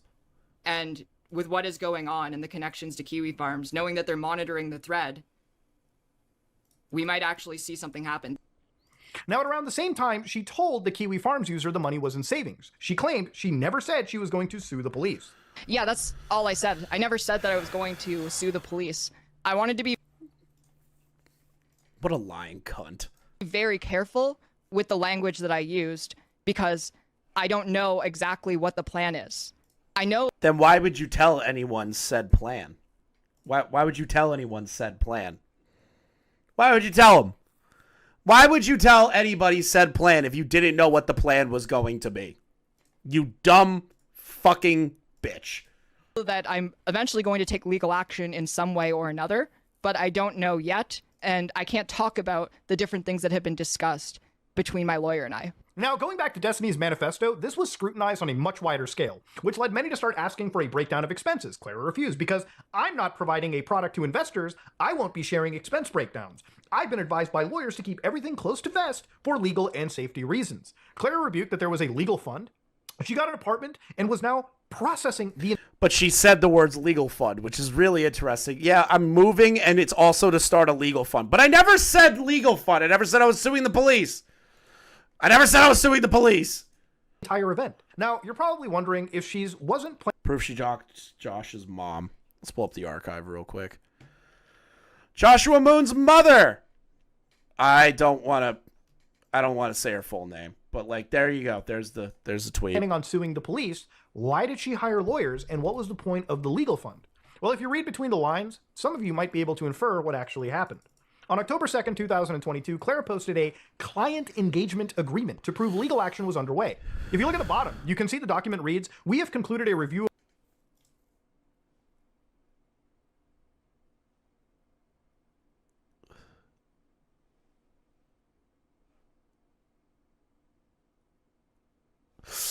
We're probably going to see that in the video in a bit. I don't want to show that. Of our records, and we confirm that we have not identified a conflicting interest in representing you. So I just called it that. The GoFundMe is literally called Legal Fund. Yeah, I know. It's just really funny that she's like, but I never said I was making a legal fund. We're going to see what I just saw on Twitter in the video, We searched the following names that you provided to us as being relevant. The terms they searched for were Clara Sorrenti, Kiwi Farms, and KiwiFarms.net. Now, this proves she was paying money to consult lawyers about a lawsuit against Kiwi Farms, but not the London police. It's dated... Which, funny enough, Kiwi Farms gets threats of lawsuits like all the time, and nothing can happen. Nothing happens. Nothing ever happens on Kiwi Farms to them. It doesn't. It literally doesn't happen. August 10th, the same exact day as her stream, stating that she had consulted a lawyer. There isn't actually even a good explanation of why she did this. Kiwi Farms was never mentioned as the intended target of her legal fund. The only entity named in the GoFundMe was the London police. So this took place around the same time she claimed she never intended to sue the police, and if you're wondering why it didn't go anywhere, for as much as people hate Kiwi Farms, the website is entirely legal. There are countless examples of attempted litigation that demonstrate... I'm so glad Muta brought that up, because I've multiple times when I have watched Mad at the Internet and Null is like, yeah, no, they're assholes trying to sue us, but they're going to fail miserably. Because it is a legal website. The website, as much as people, just like Muta said, as much as people dislike Kiwi Farms, it's a legal website. They are allowed to say whatever the fuck they want on that website.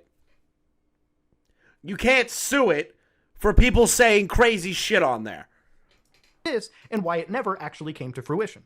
One thing I also want to address is some people have said, whoa, did you get some of your evidence on the Kiwi Farms? Even if I did, that doesn't make the evidence inadmissible. A lot of the Kiwi Farms evidence is actually cataloged on archive websites that capture a snapshot of a web page and tweets and whatnot. This is to ensure that nothing that I'm showing you is actually altered and it was as it was originally posted. This makes the evidence admissible. It's kind of like saying, wow, did you find that perfectly good piece of evidence sitting in the middle of a neo-Nazi compound? Yeah, trust me, I get the whole building surrounding it is pretty shitty, but that doesn't mean the evidence is inadmissible. It's still perfectly good evidence. I just wanted to address this point because it's a common deflection and one that I absolutely need to nip in the butt. Suing Kiwi Farms was actually something that I previously considered and was consulting with lawyers about doing that.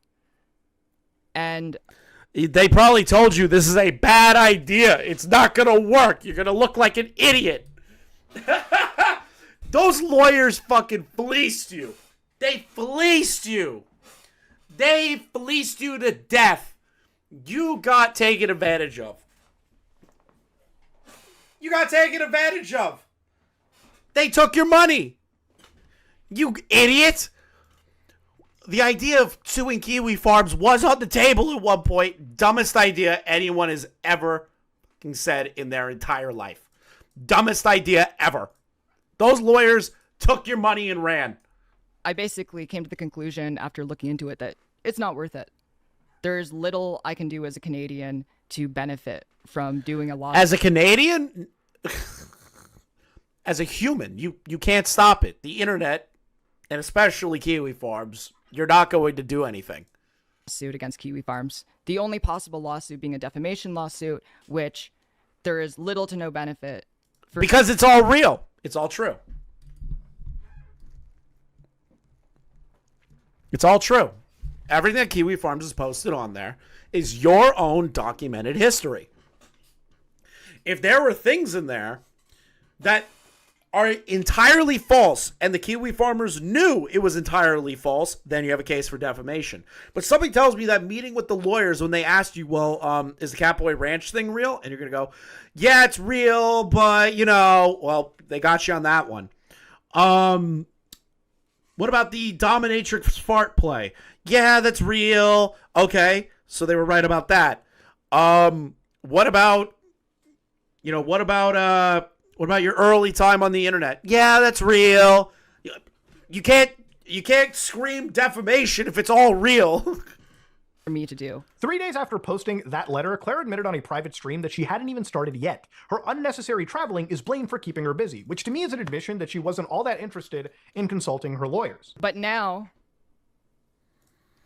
I'm going to be focusing more on the legal things because I'm settled down, I'm back in Canada, and I have time to work on this now. Consulted quite a bit with my lawyers.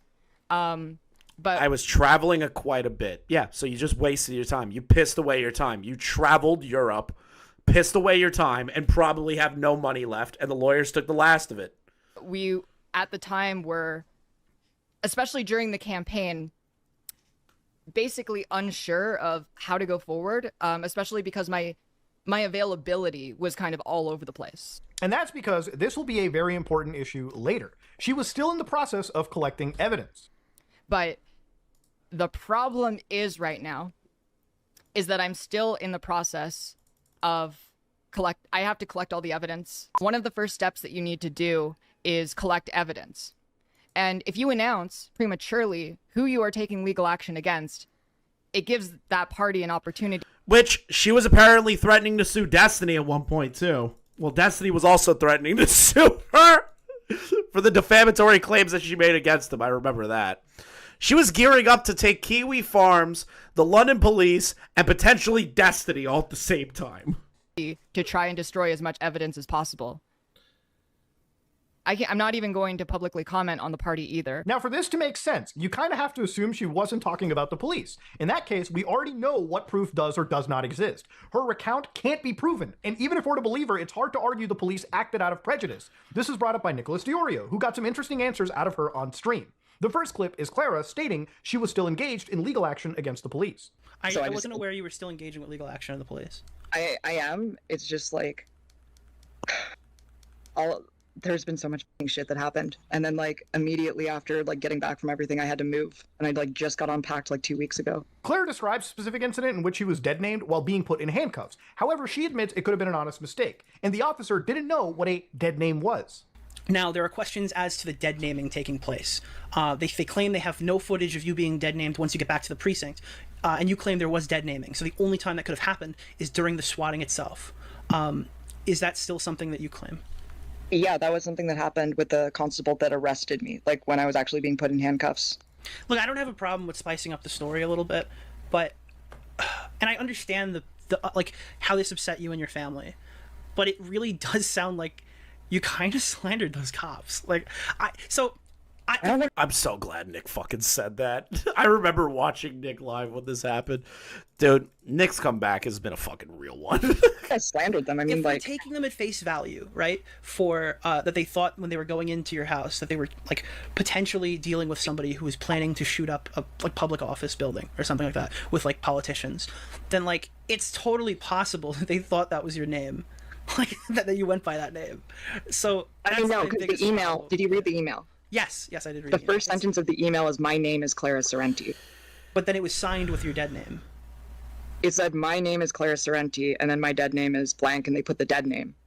So they made a decision at that point that they thought that my name wasn't actually my name and dead name was a real name. The officer that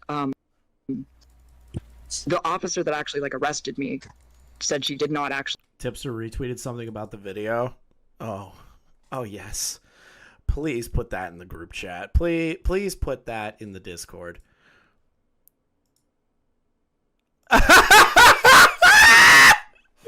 Tipster's. I knew it. Oh, Tipster. Tipster.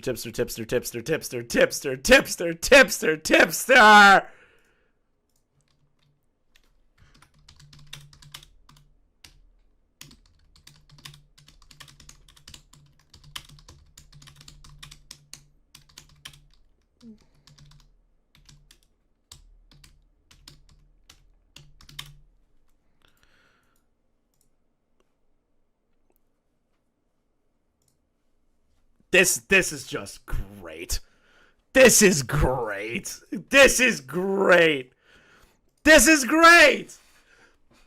This is perfect. This is perfect. This is how we expected them to fucking do it. Oh, Tipster, no. Tipster, no. Tipster, no. You're getting involved again. Oh, no. Oh, no. We know what a dead name was. Now, this is where the story starts to take a very drastic turn. In the same private stream, Clara states that she had 2 years to take legal action due to the statute of limitations. Her plan was to start sometime in December or January of 2023. A timeline of how things are happening. No, Tipster just retweeted it. That's too funny. I have a total of 2 years to take legal actions. That's the statute of limitations. This is literally like the best day of my life. I have 2 of the worst people that I've covered up. 2 of the dumbest people. I wouldn't even say worst. I've covered horrible people on this channel, right? Horrible people on this channel. But something about Tipster and Keffals, I have never seen 2 more retarded people in my entire life. 2 people that genuinely have no fucking brain stems. It's great. I want to start before this year ends, ideally. Like, if I can kick things off in December or in January in the new year, that would be ideal. That's what I want. I talked to my lawyer today, and it's looking like January is the month where I'm going to be filing against the London Police Service. Once the video is out, everyone will know like all of the details of the case going forward. I've already been told that the case that I'm about to start could take up to 5 years. This never came to fruition, with the activists drifting away from politics and stoking the flames of online drama. This is Keffals' drama arc. This is when I got a lot more involved in the Keffals stuff. This right here is when I started to really ramp it up. When Keffals started doing drama content, this is where I got started. This arc is my favorite Keffals arc. She started fighting with people like Keemstar in her own community, to the point that Drop Kiwi Farms officially denounced her. Her self-destructive behavior drew a lot of concern, which eventually led people to discover that she'd actually relapsed into addiction. It was leaked publicly on February 19, 2023, and a few days later that Clara admitted herself to inpatient rehab. Now, I'm not here to shame Keffals about her addiction. It's important for people to take recovery very seriously. But the timeline of events also can't be ignored. The relapse occurred after the attempted swatting. Clara says after settling into her new apartment in October, she began drinking excessively. And at the start of 2023, she started doing full-blown Colombian. And I'm not talking about no coffee, boy. I got Colombian mixed with meth. Muta. Colombian mixed with meth. We have to be factually accurate. Keffals did Colombian nose clams with methamphetamine cut into it. We gotta make sure we're accurate here. This video has been phenomenal, but accuracy is important of what kind of drugs that she did. Oh, he brings it up. That's even better. That's even better. Hey, chat, not feeling so hot. Didn't receive the job. Finally got an interview for it, and I could use the support. I'm sorry to hear that. Venomous sucks, but hey, you'll get back out there, and you'll definitely find the job that you're looking for. It's a tough fucking market right now. I wish you the best of luck. I'm really depressed. I lost interest in politics. I lost interest in basically all of the things that helped me build a platform in the first place. And around the end of 2022, I started drinking, which made me spiral. It was around the time that I was in fights with Keemstar. I started drinking. It's all Keemstar's fault. It's Keemstar's fault. Keemstar drove Keffals to cocaine. Imagine fighting with fucking Keemstar, and that makes you relapse on going. Okay, listen, I've had my spats with Keem before, publicly and privately, right? We've done that. I have never once done cocaine to cope with the fact that I got into a fight with him. Like, what the fuck? I couldn't imagine resorting to cocaine because I couldn't handle arguing with fucking Keemstar. Hey chat, not feeling so hot. I didn't receive the job I finally got an interview for, and I could use some support. I wish you the best of luck, Venomous Sock. then as more and more shit started happening, I started doing cocaine at the start of 2023. Keepstar made me do meth. Hashtag Tipster News. Near the end of the month, she went on an 8-day coke bender before finding out that some of that coke was, I guess, cut with meth. Yeah! We got the facts right. 8 days into a cocaine bender, I found out that the coke that I was doing was cut with meth. So for 8 days straight, I was doing coke and meth. This took place a few days after she had said the dreaded R word. Ooh. Retard. Which she later blamed on... Confusing is going to hate censoring this video. He's going to hate censoring this goddamn video. I've said a lot of fuck shit on here. She had said the dreaded R word. Ooh. Which she later blamed on... withdrawals, apparently. Imagine, like... I'm withdrawing. I'm going through withdrawals for my cocaine and meth habit. That's why I said retard. I wonder if... Hold on. Hold on. You guys need to see this. I'm pretty sure I start the stream like that. Hold up. I'm pretty sure I start the stream. Here. Where's... I wasn't there, nor did I endorse this Hold on. random creep. Hey, I don't mean to bother you, but can we talk soon when you're free? Hold on. Oh man, Lance. Jesus. And Hold on. I ran guys if that Is this... so is every this... time. Oh, here it is. Because you know me. I say, you know, Illuminati's very upset, guys. Just watch very this. upset. You know, about like 3 years ago, she didn't like people saying the R word. The R word. Just watch. 3 years ago, Illuminati was looking up old videos of people to I hate talk watching shit about myself. them. And Nick posted the server. See that you have to say the help R word. Oh, I say don't R word. Oh, here we go. Oh no, guys. Now listen. Every time I say the R word, do a little bit of that. A little bit of that. Little bit. Attention to me. A little bit of cocaine. A little bit of cocaine. That's what Keffals is doing. She wanted to just snort coke and say retard so bad. I did it for her.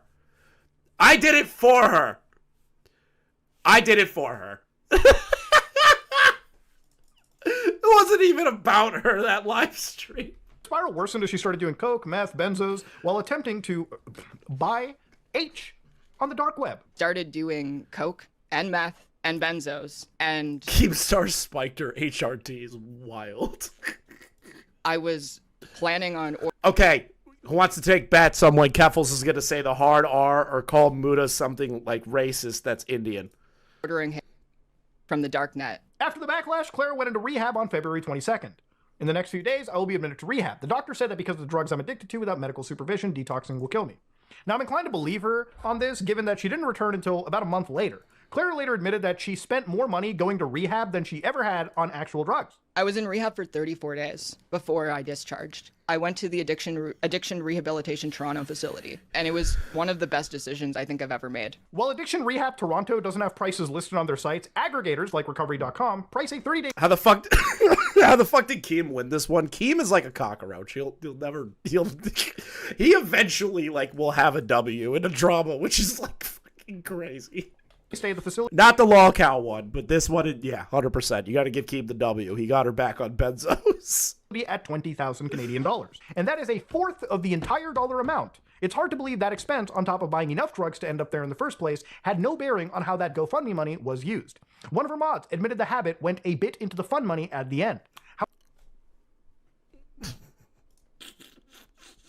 As someone who's actually with her direct circle. No, the addiction happened long after she used the majority of the money, moving to a new place, furnishing that place, buying an entirely new stream setup because the cops took all of her shit. Lie. Buying legal defense and counsel, buying therapy after the trauma Kiwi Farms put her through. The addiction started after she started streaming and making money again. The drugs were most entirely cut out of her streaming income, then went a bit into the funds at the end. So she did spend the $100,000 on cocaine. So she did spend the money.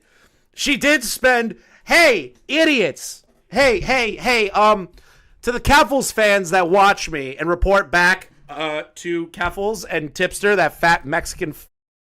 Hey, you. To all you retards that gave her money, she used your money to buy cocaine. You lost. Tipster tweeted again. Oh, God. What did he do? Oh, my God. Stop! Stop. Stop.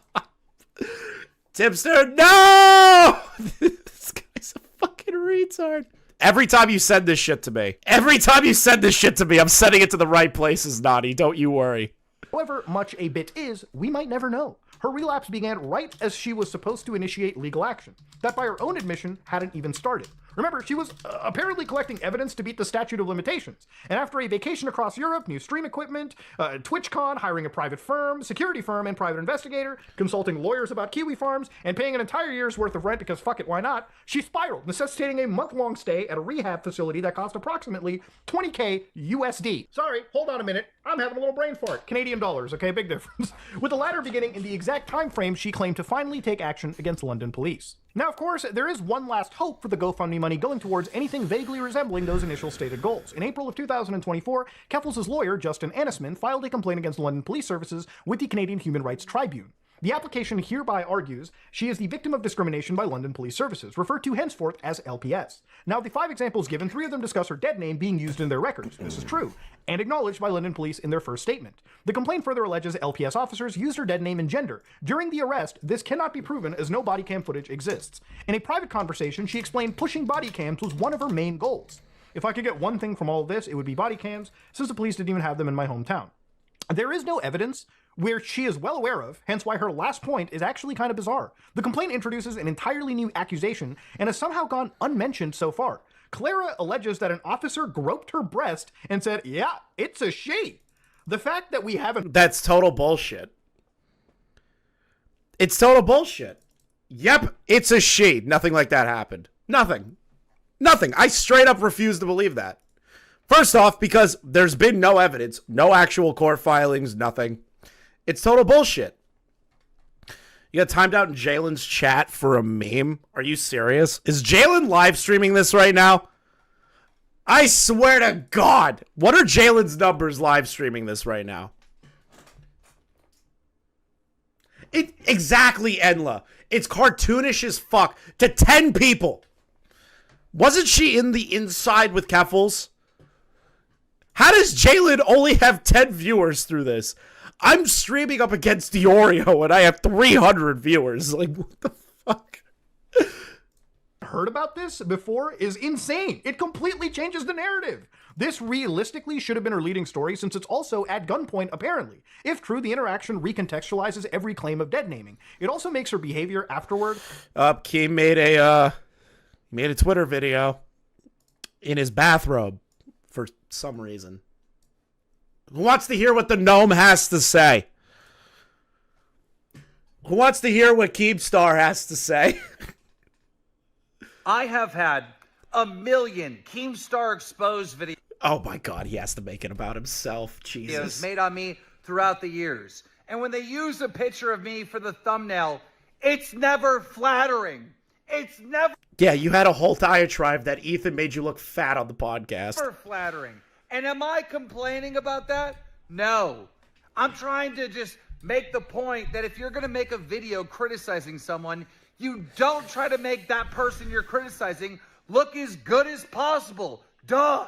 That is common sense. I'm just going to let him rant. Mutahar, Some Ordinary Gamers, uploaded a video on Keffals with a drawing of her that made her look extra ugly, and her response is, you're being transphobic because you're making me look ugly. What? What? This is not a trans issue. You're being criticized. So wait, a Nick raid? No shot. Obviously, the picture of you in the thumbnail is never going to be flattering. Whether you're a girl, a guy, a fucking trans, or a fucking Apache helicopter. Okay, he just had to add the Apache helicopter line in. He had to. What the fuck? You were doing so well. You were doing so well, you fucking idiot. I love it. You guys are joking. There's no shot. Thank you, Diorio, for the raid. This bald fuck.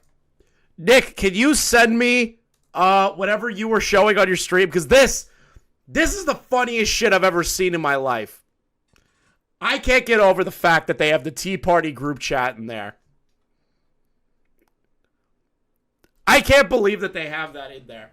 That's the funniest fucking thing I've ever seen in my entire life. This is great. I love this. Much stranger, given that she seemed to forgive LPS in favor of pursuing action against Kiwi Farms. Lawyers. Yeah, that's all I said. I never said that I was going to sue the police. I've basically had to make peace with it. Like, after it first happened, I was very mad at the police. And I wanted to hold their feet to the... What Chris is part on? I'm taking my time, bro. People are sending me screenshots. People are sending me everything. Yeah, people are going crazy. People are sending me screenshots. I'm getting stuff constantly about what Tipster and Keffals are tweeting out, and I'm tweeting them out while I'm doing it live. So we're taking our time with this one. Fire as much as possible. I want... What's up, Diorio Squad? What's up, people? Thank you for the raid, Nicholas Diorio. Appreciate you. I can't get over this. I can't get over this. This is the funniest goddamn thing I've ever seen in my life. The Tea Party chat runs the internet. I don't think you understand, to the Nick Raiders that came in. What's up, Cecil? I don't think you understand, Nick Raiders. The Tea Party chat controls the internet. Controls the internet. You don't get it. We are so powerful. All the time. I don't know why people think that group chat is like so important. It's literally the dumbest fucking group chat. We talk about football most of the time and how retarded people are. Like that's the extent of the group chat. To even potentially pursue legal action against... Yeah, WT Party. WD Party. them. But they've taken the threat against my life very seriously.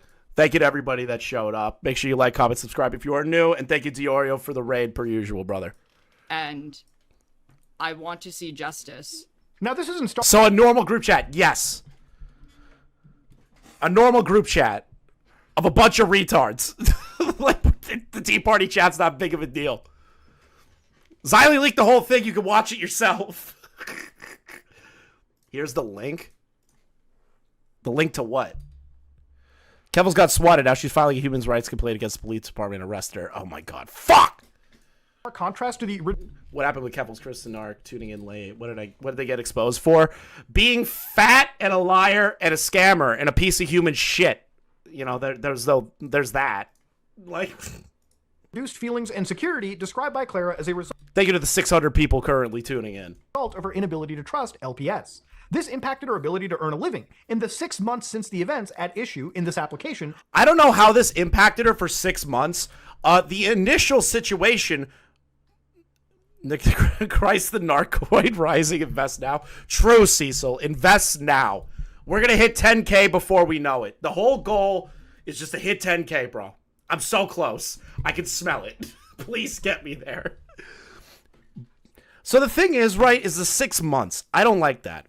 In 6 months since the events issue of the application, Miss Sorrenti has seen a reduction in income of more than 25%. Hey, cunt! Maybe you shouldn't have traveled Europe with the money.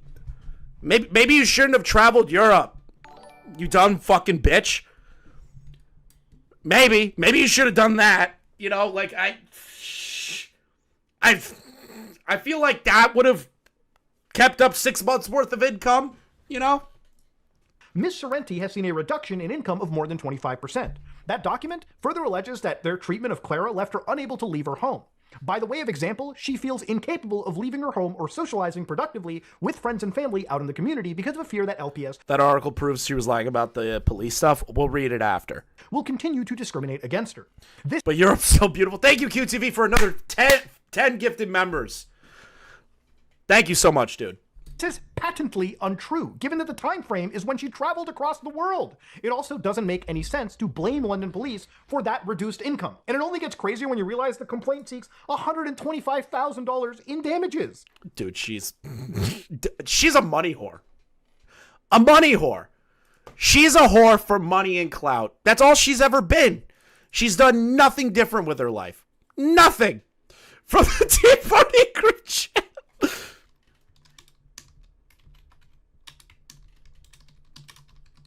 We've run this shit. Fucking Xylee tweeted it. A gold digger is somebody who's smart and will find a rich guy to just steal money off of. This person is a whore. They're a whore that did dominatrix fucking shit. They did fart porn dominatrix content to make money. They're a whore. They're a whore. Accordingly, the applicant seeks the following remedies: a declaration that the LPS discriminated against the applicant contrary to Section 1 of the Code, in order for damages of the injury to applicant's dignity, feelings, and self-respect. Oh, Solaris, you didn't know about the dominatrix fart porn?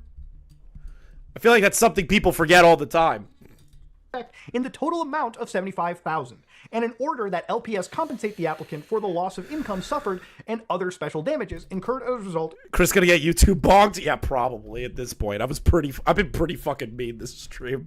Confusing's gonna have so much to censor. Discriminatory plus interest therein in the amount of $50,000. Now, I can't claim to know the intricacies behind the actual lawsuit over here in the Human Rights Tribunal. To be honest, I've tried researching this and I've called around as much as I can, but obviously information on a case, if it's pending and ongoing, isn't going to be shared, nor is a status really something to be handed out about. But at the end of the day, I'm not a lawyer, so me digging into this isn't necessarily going to do much more than you would expect. But that being said, okay, with all of this brought up, this is, I guess, the only last Hail Mary that we have. And if you ask Keffals, the reason they decided to go with the Human Rights Tribunal rather than a lawsuit is because the Human Rights Tribunal has unique powers that a civil suit does not. What? The reason I ultimately decided to go through the Human Rights Tribunal rather than a lawsuit is because the Human Rights Tribunal has unique powers that civil suits do not. If I were simply doing a lawsuit, all I would get is money. I am pushing for police body cams.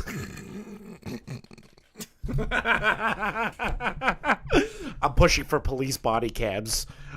They need to have those. I feel, you know what? Keffals is a downtrodden black person. Like, let's just be real here. Keffals is talking like somebody from the hood. In Canada... Also, it is free to file that. So why are you spending money on it? If they were simply to do a lawsuit, all they would get is money. They are apparently pushing for police body cams, which is the complete goal right there.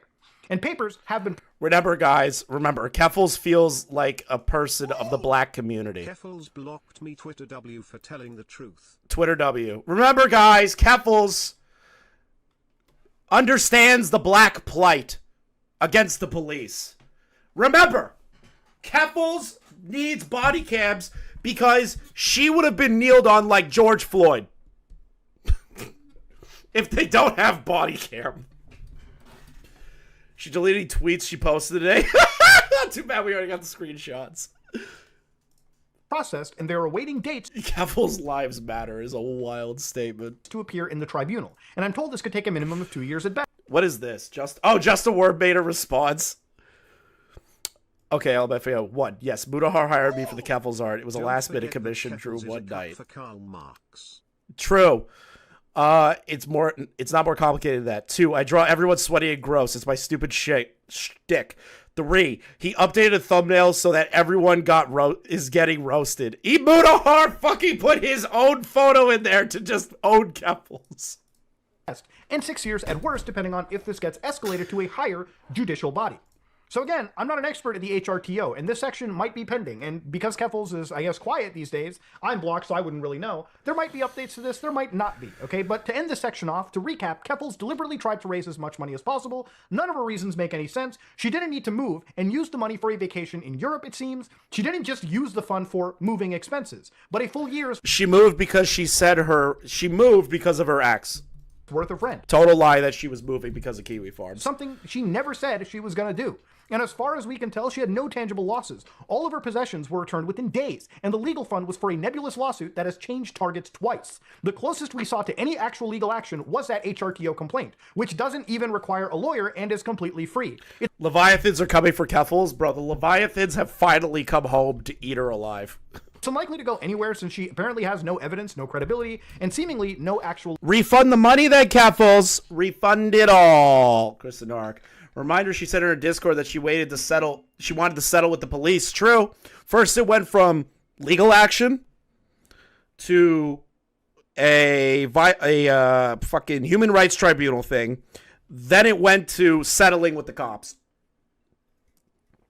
Remember that. Remember that. Remember that. Legal standing. Okay, so now that we've covered the swatting and her GoFundMe, let's talk about her campaign to drop Kiwi Farms. An important thing to recognize is that this is a public discussion forum. You can see what people are saying. No, she should take it out of her own fucking savings and checking account.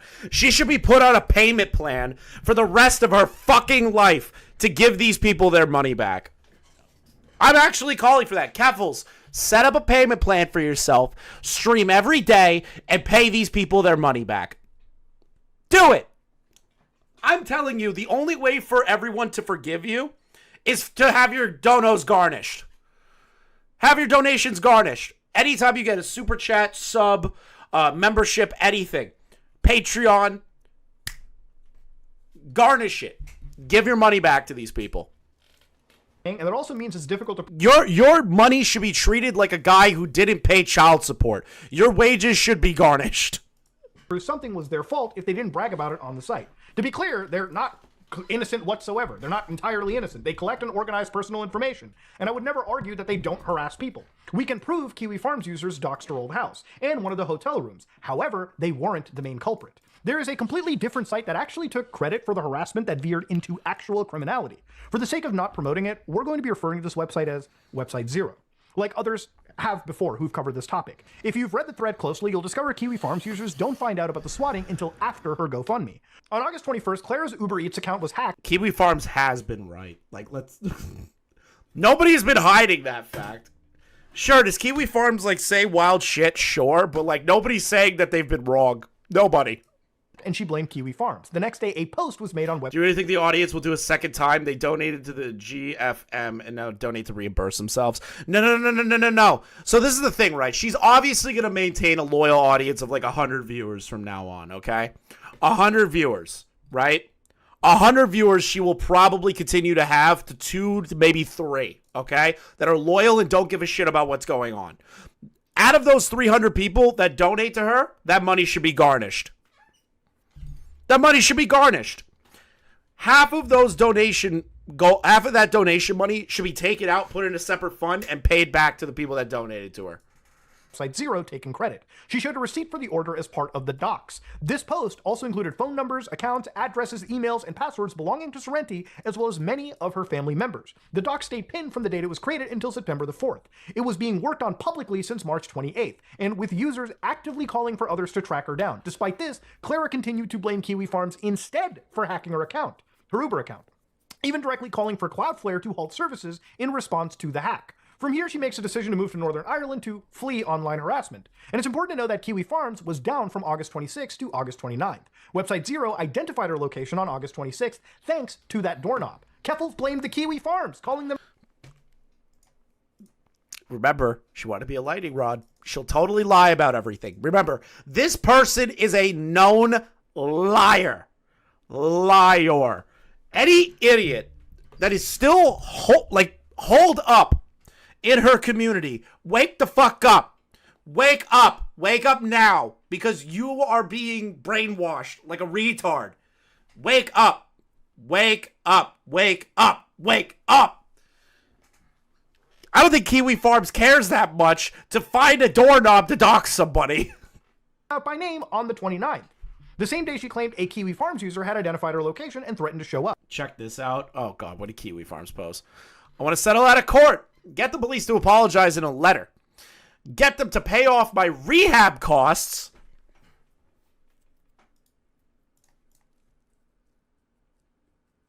Excuse me? You want the cops to do what? pay off your rehab costs and move on with my life. Pay off the rehab costs. You put yourself in... How are the cops responsible for you doing a line of cocaine?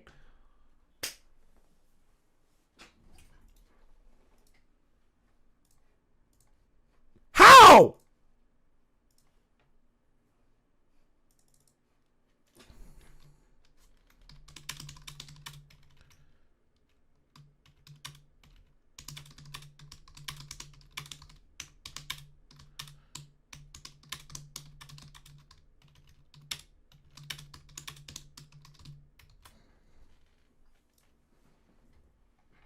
This is crazy.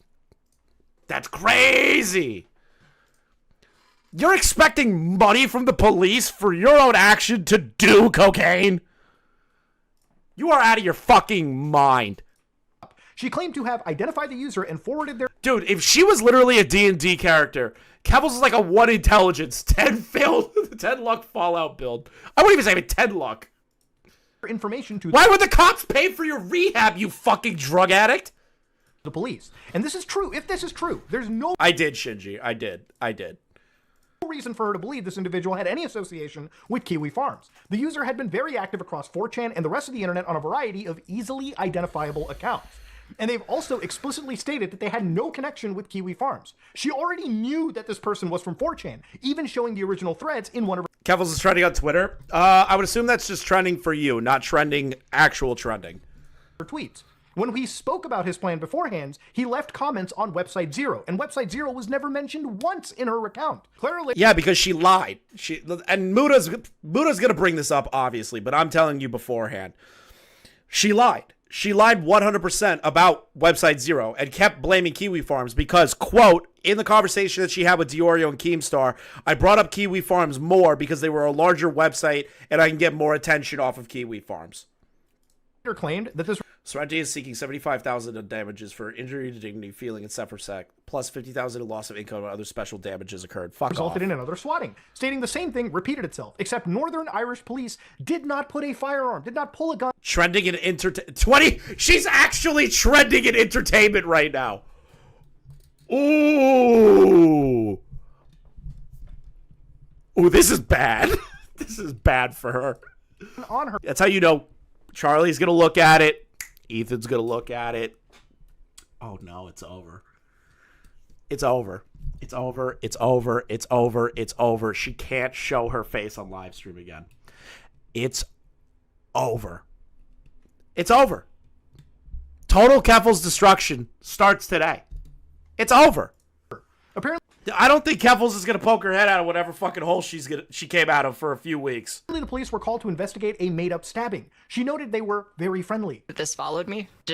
I leave Canada. Now I'm in Northern Ireland. The same thing repeated itself. Yep. Except Northern Irish police did not pull a firearm on me, so that's cool. So you lied. I appreciate that. Oh yeah, no.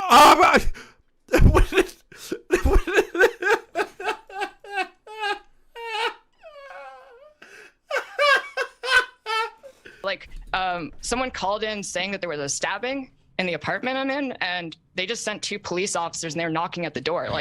Also a lie. The email was about doing a shooting. Compared to what happened. She also used a sweaty Voss drawing. I am very much aware. My client, Clara Sorrenti, is seeking $1,200 in damages, or alternatively, you could just toss a few crack rocks in a plastic bag juice. Listen, she just wants some crack rocks. There's nothing wrong with that. She just wants some more crack. How could you hate crack? Happened in Canada when I got an assault rifle pointed at me. That's nothing. Cops are playing with a cat here. That's interesting that the Canadians are also so militarized, the police there. I didn't realize. Police were calm during this incident because Keffals was not swatted. It was a wellness check from someone afraid she was in danger. The person who contacted police reached out to Destiny to explain they were worried about a stalker. They specifically refute the idea they called in a stabbing. On the H3H3 podcast, Keffals stated that the swatting had mentioned a stabbing, but that there were no guns when they visited. This link shows the armed response unit, which is deployed for when someone reports a stabbing in an active situation. There's a picture. Also, hey, Gay Fesh, I know you like to A-log us. I'm going to kind of put this out there because I know he's watching right now. Gay Fesh, you are maybe the easiest person to like fuck with. You're an idiot. You're like actual fucking loser. You and Tipster are the same kind of person, except you suck dick. Tipster's going to turn trans one day. You guys are just easy. You guys are easy idiots. Because I'm just thinking about that Discord right now, and it's like shocking to me that this happened. Hey, so she wasn't swatted. Just got here. No. There that shows a dynamic entry. Someone with Ellen's background wouldn't realize that Northern Ireland does actually have a history of armed violence, and the PSNI response to what that violence is equivalent to the United States of America. The evidence strongly supports that the story Keffals gave on the H3H3 podcast about being swatted here is... Gay Fesh is only somebody that knows. A handful of people in the community know who Gay Fesh is. What's my political opinion? Politics is for fucking brain rot people that can't live in the real world. Utter horseshit. And if you recall, law enforcement began actively investigating the... I'm sorry, I have no political leanings at all. ...people harassing her. As it turns out, they actually caught them. The harassment was largely perpetrated by a now defunct group on Website Zero known as Vile. Gay Fesh is a retarded chaser. So true! So what's going on? I just joined. Keffals is a liar. Keffals scammed people. Keffals used money for cocaine. What else? Keffals lied about why she was using the money to run to Ireland. She lied about which website actually doxed her and swatted her. She lied about who doxed her when she got to Ireland. You know, typical stuff. Doxed several people related to #DropKiwiFarms, including Keffals. That answer Sargon would give. Sargon wanted people to tweet #Gamergate and get Donald Trump to tweet it. So Gamergate became more real. Sargon's a retard. Hey, so she wasn't swatted? I just got here. Sargon's a fucking idiot. And the owner of the DIY HRT directory. This is easily proven as their signature is present in the pastes themselves. Some of their known techniques include using fake emergency data requests to impersonate government officials. They also use... Yeah, I know. I am very much aware that Tipster's coping on Twitter. It is the funniest thing to me. It's great. It's literally beautiful.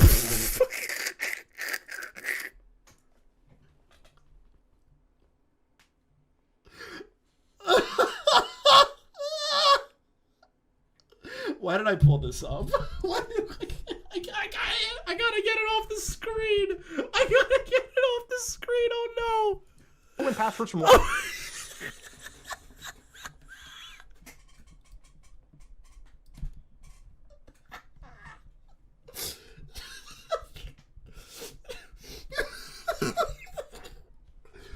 I don't care. I can't believe I just saw that. Enforcement officers to... I can't believe I pulled that up. ...companies into sharing private information. That... I'm a fucking idiot. ...info was then used for extortion. This criminal activity is only known because 2 members were arrested and charged in March of 2023. Now, while the group is...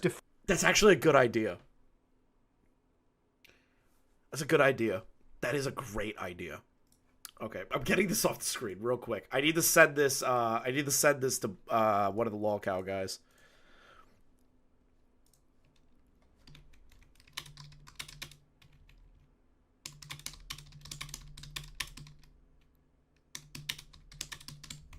I just sent it to one of the lolcow guys. As demonstrably law enforcement did their job. The important distinction here, though, is what Vile did was criminal. There is legal recourse for extortion. Amongst the many crimes they committed... It's a transphobic caricature. Chat, what should I say to this furry? Chat, what should I say to this furry? I'm gonna let you decide. Nothing that's gonna get me banned on Twitter. Nothing is gonna get me banned on Twitter. I'll let you decide what we should say to this person.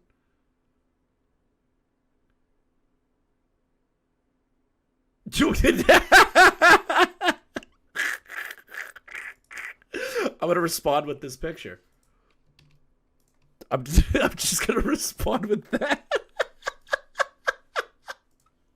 Kiwi Farms, on the other hand, is still entirely legal, which is why she has to poison the well against them. Her motivations are especially curious, given this DM from August.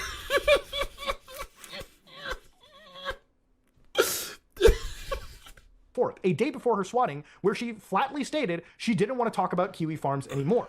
Later on, Clara admitted she targeted the site not because she was in fear of her life, but because it was opportune timing. All of us are here talking about like website X. We're all talking about how bad it is, how it's like a secret, how we don't speak the name of it, but everyone knows it and everyone's worried about it. And it's like, it sounds like the perfect website for a campaign for them to get dropped by their fucking service provider. Like, this is what I'm saying. I don't think the momentum is there for that though. Like with the Drop Kiwi Farms campaign, it was just really opportune timing. I had all this media attention on me, and it was opportune timing. So you did all of it for attention, like a whore. Journalists were like following every fucking thing I said and did. Mm-hmm. And I didn't even know about the second website until. To be honest, Muta's smart, just to make sure he doesn't get striked by a Nintendo. He knows what he's doing. They went after me. Yeah, but when you describe it as like a worse version of the same website, but whoa, please don't talk about it. That's crazy. Well, it's very revealing that when a site exists embodying the very thing she accuses Kiwi Farms of doing, her reaction is completely different. While it's reasonable to not want others to find it, that doesn't justify blaming Kiwi Farms for the action. And then drawing attention to it on top of that. The more and more that you fought with people, the more and more they kept digging, and the more and more they found out about this website that you didn't want people to know about. Of another separate community. It's her refusal to acknowledge the actions of Website Zero as the actions of Website Zero that necessitates its mention. When asked, she fails to address this in a satisfying way. Question, Keffals, to you. So basically, if there's another website that's doing things as malicious or more malicious than the Kiwi Farms post, I'm wondering, like, why not draw attention to that website in particular if they seem to be more inherently dangerous? I don't think they're more inherently dangerous. They also don't have as many active users because the people who, on the other side, the people who do it, they're more technically skilled in what they do. But also that's why they're like way more dangerous if they're technically skilled. Kiwi Farms is just a bunch of people that post shit on a thread.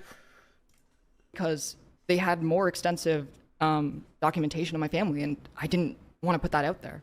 I think that's reasonable, right? Like, I don't want my family to get hurt. Sure, if you don't want your family to get hurt, that's fine. But the opposite of what you're saying right now was your justification as to why you have to go after Kiwi Farms. Like, this place is doxing you. This person's posting tons of your information. Why do you defend Kiwi Farms so much? I think it makes you wonder if she's... Why do you defend Kiwi Farms? I remember watching that live, too. And the first thing I thought was, wow, she's using this as a shield. She's using this as a shield. Immediately, it was a shield. The minute all she has are 3 things in her back pocket. Okay, 3 things. Transphobia, you're lying about me and it's out of context, or you're defending Kiwi Farms. That's all she has. That's all she has. She has nothing else in sense of argument. Nothing. It's garbage.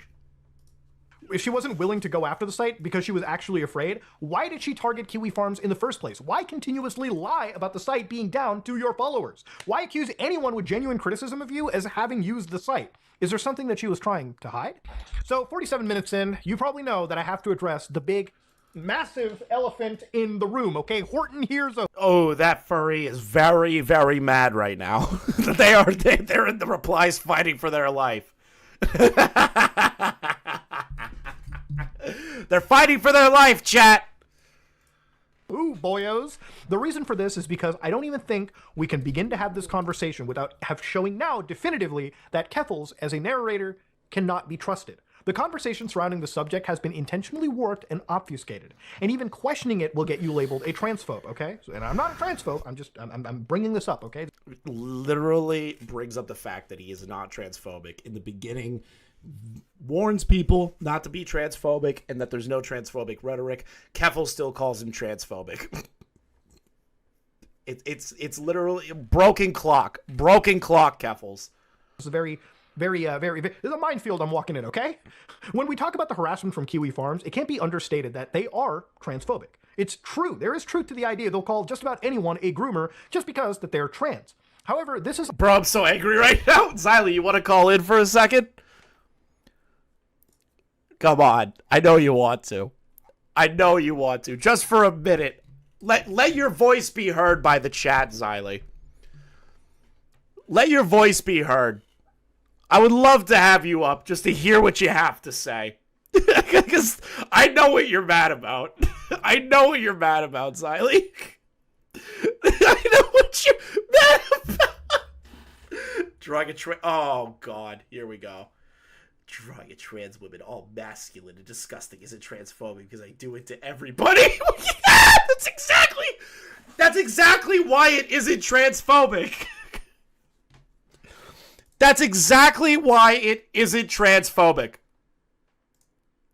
You literally just proved our point. You're retarded. You're beyond help. Kill yourself. Allowed Keffals to absolve herself of responsibility of her own actions and pretend as if there's nothing she has personally done for people to distrust her character. Not only that, but she'll discredit any criticism by associating it with Kiwi Farms. The big You're calling? All right, let's get this done. Hey, Xylee. This is great. What the hell is wrong with people? Which people? The stupid furry arguing about the transphobia thing, or Tipster retweeting it's all transphobic artwork? Okay. Keem is special. We know Keem is special. Yeah, incredibly special. This fucking idiot. This is how they drew a cis woman. Yeah, she looks just as fucking bad as Keffals. What do you mean? But it's transphobic. No, it's not. Kiss my fucking ass. Keffals is an ugly bitch anyway. Who gives a fuck? She is fat. She's a fucking ugly bitch. Fuck that bitch. And having a whole Discord. Now, we had heard about this Discord server, but we never saw the Discord server. And now that I'm seeing the Discord server, fuck you. You know what? I need y'all to start paying fucking rent. But Xylee, the Tea Party chat, we run this shit. We run the internet. Anissa and Ian are mad at us. You got Keffals A-logging us. We run the internet. Bruh. Look, anybody who watched the whole 17 hours when I leaked that shit would know that it's boring as fuck in there. It really is. It's mostly about like football and laughing at Tipster. Yes. It is nothing crazy in there. And Keffals out here trying to look like she is a martyr and a victim. She can kiss my ass. She can kiss my whole ass. Listen, and I want to know. I want to know. I even unblocked Tipster for this. I unblocked his ass so he could unblock me and answer my motherfucking question. What did Clara explain to him? Because I remember he told me that she explained. Yep. She explained stuff to him and explained the situation. What did she explain? Because did she explain what she actually did with that money? Because if she did, and you were told the truth about that money, bro, do you realize what you left your fucking friends for? A liar. Somebody who... A liar and a scammer. Which is crazy because he made it a point that when we started saying, hey, hanging out with Keffals is bad, he told me and you this and other people this too. He's like, well... Keffals is not as bad as you think. You know, she explained it to me. I heard her side of the story, and it changed everything for me. Those were his exact words. That's why he removed the videos and live streams on her, because he said his perception changed because of what Keffals told him. That's a good question. What the fuck did that cunt tell him? I want to know what the fuck she told him. Because if he's been running around this whole damn time knowing what she did with that money, then you know what, bro? You're just as fucking bad with her. Just as bad as she is. Because you forsaked your fucking friends for that bitch. This is too funny. This is too funny. That he... Bruh. I really need to know now. Tipster, please make a live stream. Make a live stream, a video, something. Be an idiot and defend your friends like you always do. Don't be a pussy. Come out and say it. What did she tell you, Tipster? What did she tell you? We need the exact words. And don't get it twisted. If you turn on Keffals at this point, you ain't back in the house. And just like Squatchin said, you're not even allowed in the same fucking area code, bro. I did bro, when you brought that up, I didn't even think about that. I forgot that he said that. Yeah. Fuck. He's dead. He's dead in the water. It's over. It's over. And he deserves every bit of it. I don't feel bad for him. No. I do not feel bad for him whatsoever. I don't feel bad for him. I don't feel bad for Keffals' ex. I don't feel bad for Keffals. I don't feel bad. Oh my god. What are these things in the Discord? Brianna Wu? Showing my support for Keffals by just doing enough cocaine. Okay, Brianna Wu is a cunt. Let's just leave it at that. I don't want. Don't even get me started on Brianna Wu. I'm thinking about doing a deep dive on her too. Until Brianna drops the tea and the fucking dirt on Keffals, I do not care what she has to say. She is a useless waste of fucking space until then. She is. She's some rich bitch walking around throwing her money everywhere. Fuck her. Listen. President Sunday was right. Look. I'm friends with Star, but I can't help it, but I just have a soft heart for President Sunday for some reason. Same. Check general. I haven't figured out why. Wait, Keffals has a drug list of what she did? Oh my god, there's way more than just meth and cocaine, Xylee. Wait, where's the drug list? It's in my Discord. I'm gonna read it to you now. Okay. She posted this on 7/27/2023. Ketamine, cocaine, methamphetamine, crack cocaine, several types of opiates, several types of benzos, DMT, MDMA, mushrooms, cannabis. The high I get from being part of this wonderful community, currently my drug of choice. You know what? I hate this bitch. I'm not gonna say what I'm really feeling because I don't want you to lose your YouTube Just channel. say it. I'm 5 hours in. Well, I'm just saying, maybe it's too bad she didn't take too much. Oh, so you're saying she should have pulled the 2-man? Maybe she should have played some Overwatch. Just saying. DMT's crazy. I've done DMT. It's not that crazy. It's just the list of additional stuff on top of this is crazy. Bro. I am so angry, and now I have to go off and talk about something completely different on the broadcast in like an hour and a half, and I'm going to be thinking about this the whole time. That's crazy. I don't know how you're going to be able to do that. I don't know how you're going to be able to do that.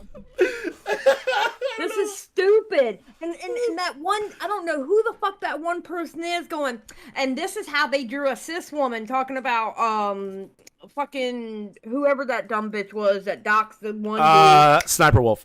Yeah. And I'm like, they don't look at, and matter of fact, Sniper Wolf's picture actually looked worse than Keffals. Dude, what do you mean? Mutahar's artwork looked worse than Keffals. Yeah, Mutahar's was bad. I mean, just like I said it under somebody's, I think it was under Keffals, or I retweeted Keffals and said, listen, the same people they made art of, they have actually commissioned Just a Worm to do that art. Mm-hmm. Just a Worm is known for that ugly art style. It's so good. It's like, it makes people look fucking awesome. I think it's great. Bro, just go to their fucking timeline. You can see it wasn't just picking on Keffals. Just saying. And then that dumb bitch had the caucasity. The motherfucking caucasity to use one of Just a Worm's art picture of Vosh in her fucking thumbnail. But it's transphobic. You, bitch. But it's transphobic. You know what? I dare that bitch try to call me transphobic. And you know her ass hasn't blocked me yet? Really? She still hasn't blocked me. That's interesting, because doesn't she, what is it? What was it again? Doesn't she have the commentary, quote unquote, like the Tea Party logs and everything? She knows you're in there. Yes. So and like, she still has not blocked me. Even after my parade of fucking tweets today, she still hasn't blocked me, but she's blocking everybody. That's shocking. I'm waiting for her to block me. I think she's a sexist. She blocked all the men. That's fine. I can go toe-to-toe to her, bitch to bitch. Let's go. I dare her to try to call me transphobic, because I'll look her dead in her motherfucking eye and go, bitch, where? Oh, I want you to show me where I'm transphobic. Please scour my tweets and tell me where I'm transphobic. Bitch, try it. Try it, bitch. Fembro, she now blocked me. Yeah, because she's watching everybody. Xylee, confirm this for me, because I made a prediction, and I swear to God this is happening right now, and you know that I'm right with this. Right now, Keffals and Tipster are sitting in a private Discord watching everybody going over everything. Tipster is trying to make her feel better by saying, it's not that big of a deal, it's not that big of a deal, it's just rehash shit. Keffals is freaking out. Tipster's trying to fight in that Discord to say and try to create a narrative right now. That's exactly what's happening. Isn't that what he did every time? I mean, how many times were we in a call with him watching shit about us? Yeah. Handful How of many times. times were we in a call with him? That's exactly what he does. They're sitting in a call right now, if not in a Discord. Hi, They're Tipster. definitely on Discord. Hi, Tipster. Hi, Tipster. Tipster, I want to know, what did Keffals tell you? Remember when you told me that Clara, Queen Clara, explained everything to you? I want to fucking know what she explained to you. Did you know all this shit? Did you know she fucking scammed people?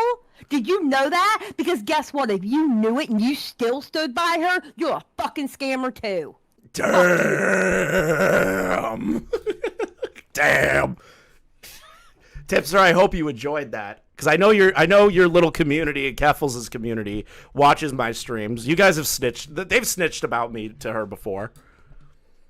Watching every move we do in your fucking Discord. I just pussy ass. Like, we don't even go that hard. We just see tweets that people put in the group chat, laugh, and then tweet out screenshots. They're like collecting it for evidence or something. Like, I have no idea. What evidence? What evidence? I have no idea. Talk shit about them? I get paid to talk shit, motherfuckers. Of course I talk shit about you. So true. Wait, what is this? Hyperact? Trans women can engage in transphobia. Blair White's entire existence. Okay, I hate this person. This fucking furry that's defending Tipster and Keffals on my timeline is pissing me off. Go ahead, call me transphobic. I fucking dare you. Go Yeah. ahead, bitch. Yeah, Listen, you ain't got me blocked, Keffals. I know you're watching. You ain't got me blocked. Go ahead and try to call me transphobic. I want you to find an instance where I'm fucking transphobic. I fucking dare you. Debate Xylee. I dare you. Debate Xylee. Go ahead. I'll go toe-to-toe with you, bitch to bitch. Let's go. Bro, box Keffals. Xylee could beat her ass. Xylee will pull a knife, probably. God damn it. Not because this is fucking stupid. Yeah, but like, this is stupid. This is the thing, right? This has been known publicly, consistently by the farms. People knew about this stuff, but nobody could confirm it. Now that it's in a digestible 1-hour video showing all this, and with DM evidence showing that she misappropriated the funds for the GoFundMe, because you saw in the original screenshot that Mutahar showed. Mm-hmm. What is it? Where is it? Why it depleted so fast, and it's just so many things. Travel and replacing furniture and helping my friends get out. Helping my friends out. So she not only used that money for drugs, furniture, traveling to Europe, and giving her friends money. She also got streaming gear. Yeah. That's fucking So what happened crazy. to the lawsuit? What happened to the lawsuit? Well, she said in her words, she was never going to sue the police, Xylee. Come on. Bro, I'm going to tell you what, and I mean this to every person that's a hater that's watching right now. If you're a fan of Keffals, and I'm going to include Tipster in this, if you're a fan of either one of them, you're fucking brain dead. I have a question. You came in later, but I want to kind of like bring this up. I brought up the fact that Keffals' donos should be garnished. You know, like how like a dad or like a mom will like not take care of their kid and they have They have fucking child support that they have to pay. Every time somebody donates to Keffals from here on out, half of that should be put in a separate fund and should be paid back to all the people that she scammed off the GoFundMe if she decides to stream. I think she needs to do something because she sure as hell said she was doing one thing with that fucking GoFundMe and turned around and did another, or a lot of other things actually, not just one. Yeah, she did a lot. God, now it's like swimming in my head. What the fuck she told Tipster? What story? What story? Remember he could was have so bossed? adamant about it? He He was so adamant about it. Oh yeah, we talked things out and she explained everything to me. What did she fucking explain to you? I want to know so bad. I do too. Did she show him I do too. receipts And we'll of never payments? fucking know it. You know why we'll never fucking know it? Because if she told him the truth, he won't come out and say it because it'll make him look bad because he has been riding by her side this whole fucking time knowing what she did with the fucking money if she told him everything she did with it. My So argument. he won't come out with the truth even if he got told everything. So here's my argument against that. This motherfucker will leak shit on accident without even knowing it on a live stream one day. He'll do it. He'll say something wrong and he'll slip up and he'll fall down a rabbit hole and just start saying shit he shouldn't say. He's done it before. It's gonna happen again. Like, I swear to God, he might actually do that.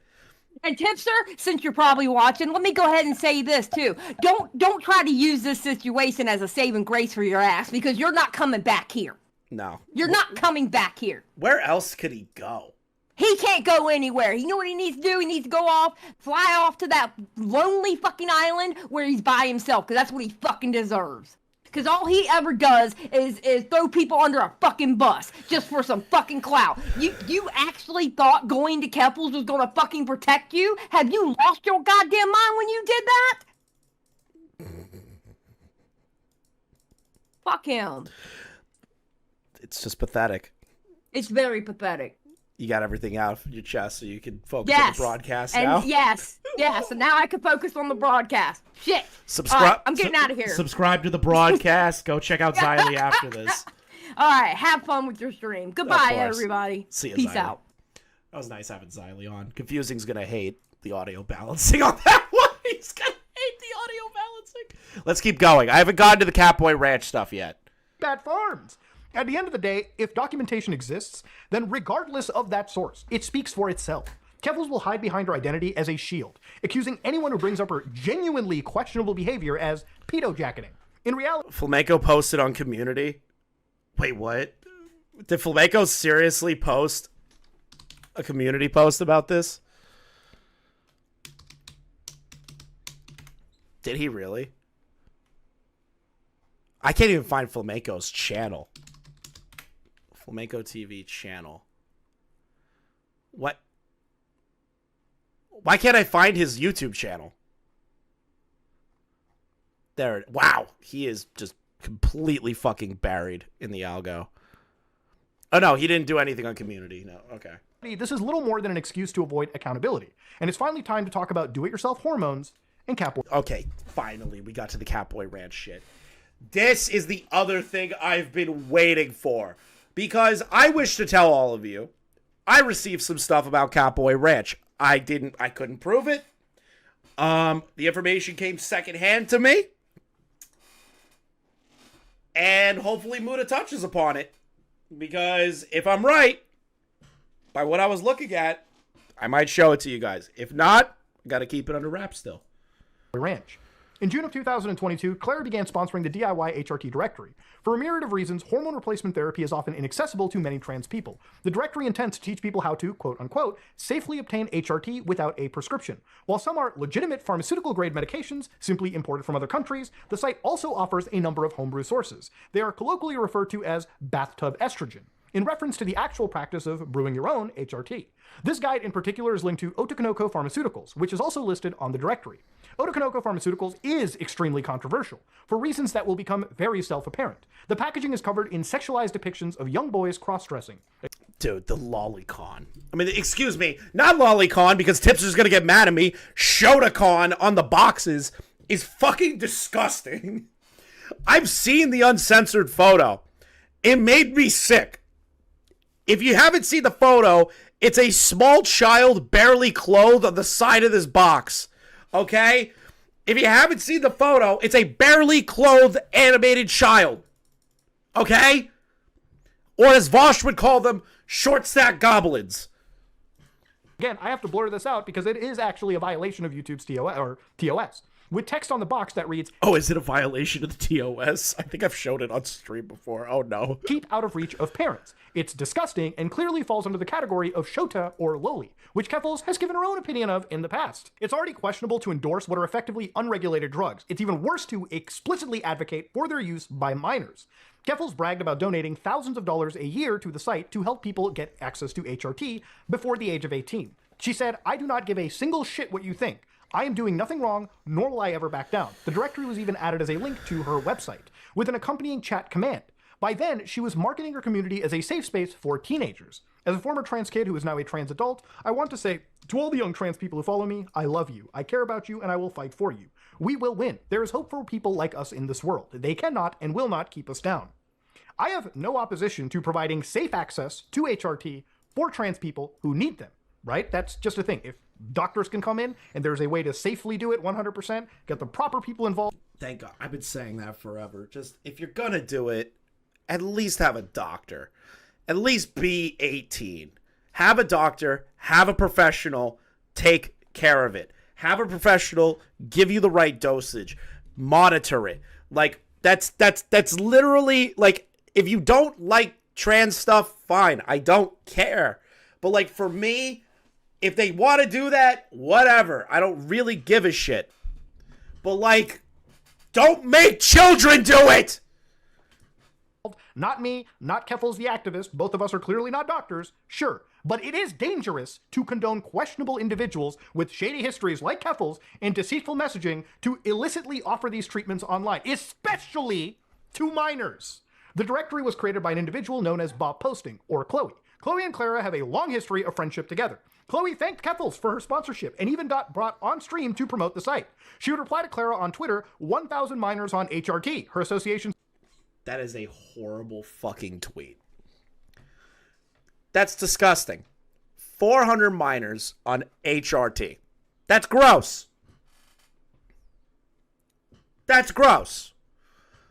I am all for trans people. I don't care what your politics lie or if you dislike trans people. For me personally, I'm totally fine with trans people. It's when you give them illegal hormone concoctions to minors that I have a problem. Sparked backlash after people began to notice her bizarre fixation on secretly sending HRT to minors. Yeah, let's read this one. Pink pilling minors is based, actually, if they reach out and express a desire for HRT. I have unironically pink pilled like half a dozen minors. And by pink pilling, I mean point them to HRT resources after they reach out. BASED. This Discord server is fucking gross. This person is disgusting. I've unironically helped like a half a dozen minors acquire bathtub estrogen. No one tell them I've helped more than one minor order. I don't groom children. I just show dozens of kids every week how to buy bathtub estrogen with cryptocurrency and how to hide it from their parents. What are you talking about? The directory... General chat for screenshot of Tipster currently in Keffals' general Discord chat. Oh, you've got to be fucking kidding me.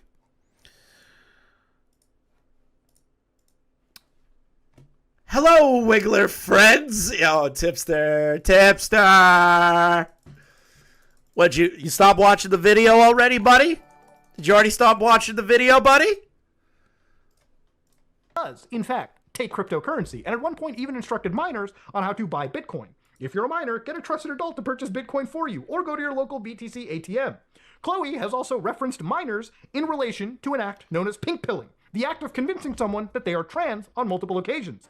Pink pilling minors is based, actually, if they reach out and express a desire for HRT. Just hearing it read out to me makes me sick to my stomach. It probably feels the same for you guys. Make sure to like the stream, by the way. Sub if you're new, if you're enjoying the content. I have unironically pink pilled like half a dozen minors, and by pink pill, I mean point them to HRT resources after they reach out. So when this was brought to the public's attention, several changes to the site were made. They removed Otokonoko Pharmaceuticals and implemented a site-wide age warning. This seems to contradict their explicit advocacy for minors to use the site. 2 days later, Chloe announced she would no longer be involved in the directory. Keffals similarly distanced herself and her sponsorship vanished. She has tried to downplay her accusation ever since, and oh my god. Similarly distanced herself and her sponsorship vanished. She has tried to down... When I saw this in the Willy video last time, and her, every time she gets asked about it, she goes, well, I never really had, like, real association with the Discord pig pilling minors. Hey, your name was on the website. And thanking you for your sponsorship, you fucking idiot. Clear accusation ever since, and this is what she had to say earlier this year when questioned about the directory. I gave a wiki site $500 a month, and they put my website link in the banner. This was the extent of my involvement. I have never produced or distributed or even purchased DIY hormones. I didn't sell anything to trans minors, and I wasn't involved in production or distribution. Claire didn't just endorse it. She was friends with the creator who openly gloated about pink pilling minors. She even joked about it with Clara on stream. I wanted you on the stream because I have a lot of trans youth who watch the stream, so you gotta, like, chill your pink pilling stuff. Wow, I have the perfect resource for you. So I am pretty well known for those who don't know. People know me for like being knowledgeable about DIY HRT and how to, access DIY HRT. And so I have a site which people are already sending a link in chat is DIYHRT.github.io. If the mods want to like plug that would be amazing. Oh my god. Keffals let this creature on their fucking channel. So while Chloe has since disappeared from the internet, there was actually a new development. It was discovered that shortly after retiring, she was convicted for robbing a bank in 2000. Wait, Shinji, that's you! I know your... Is that not your account, Shinji? Oh, now I'm gonna get criticized by fucking Tipster and fucking Keffals that I have a Kiwi farmer in my chat and he's modded. I'm gonna get shit for that, but I really don't care. I don't care. Shinji got a shout out. Shout out Shinji. Shout out Shinji! Bob Host, he got sentenced as a judge in Alberta, Canada back to 2023 because he tried to rob a Canadian bank called Scotia Bank. 2020. On February 14, 2020, on about 7:18 a.m., Wait, what's this? I have a question. Some of my friends are saying that you sent unsolicited HRT to random people. Ask your friends for a source on that. It's not like I believe them. I just wanted to hear it from the source. What's wrong? There's a difference between HRT and hormone blockers. Docs give blockers to kids because it's reversible if a kid discovers it's a phase. Yes, isn't HRT permanent, like an essentially permanent thing that can't be really reversed. Hold on, I want to read this. What's wrong with access to gray market legal HRT? Are you alleging that this Discord makes bathtub hormones and sells them, to be clear?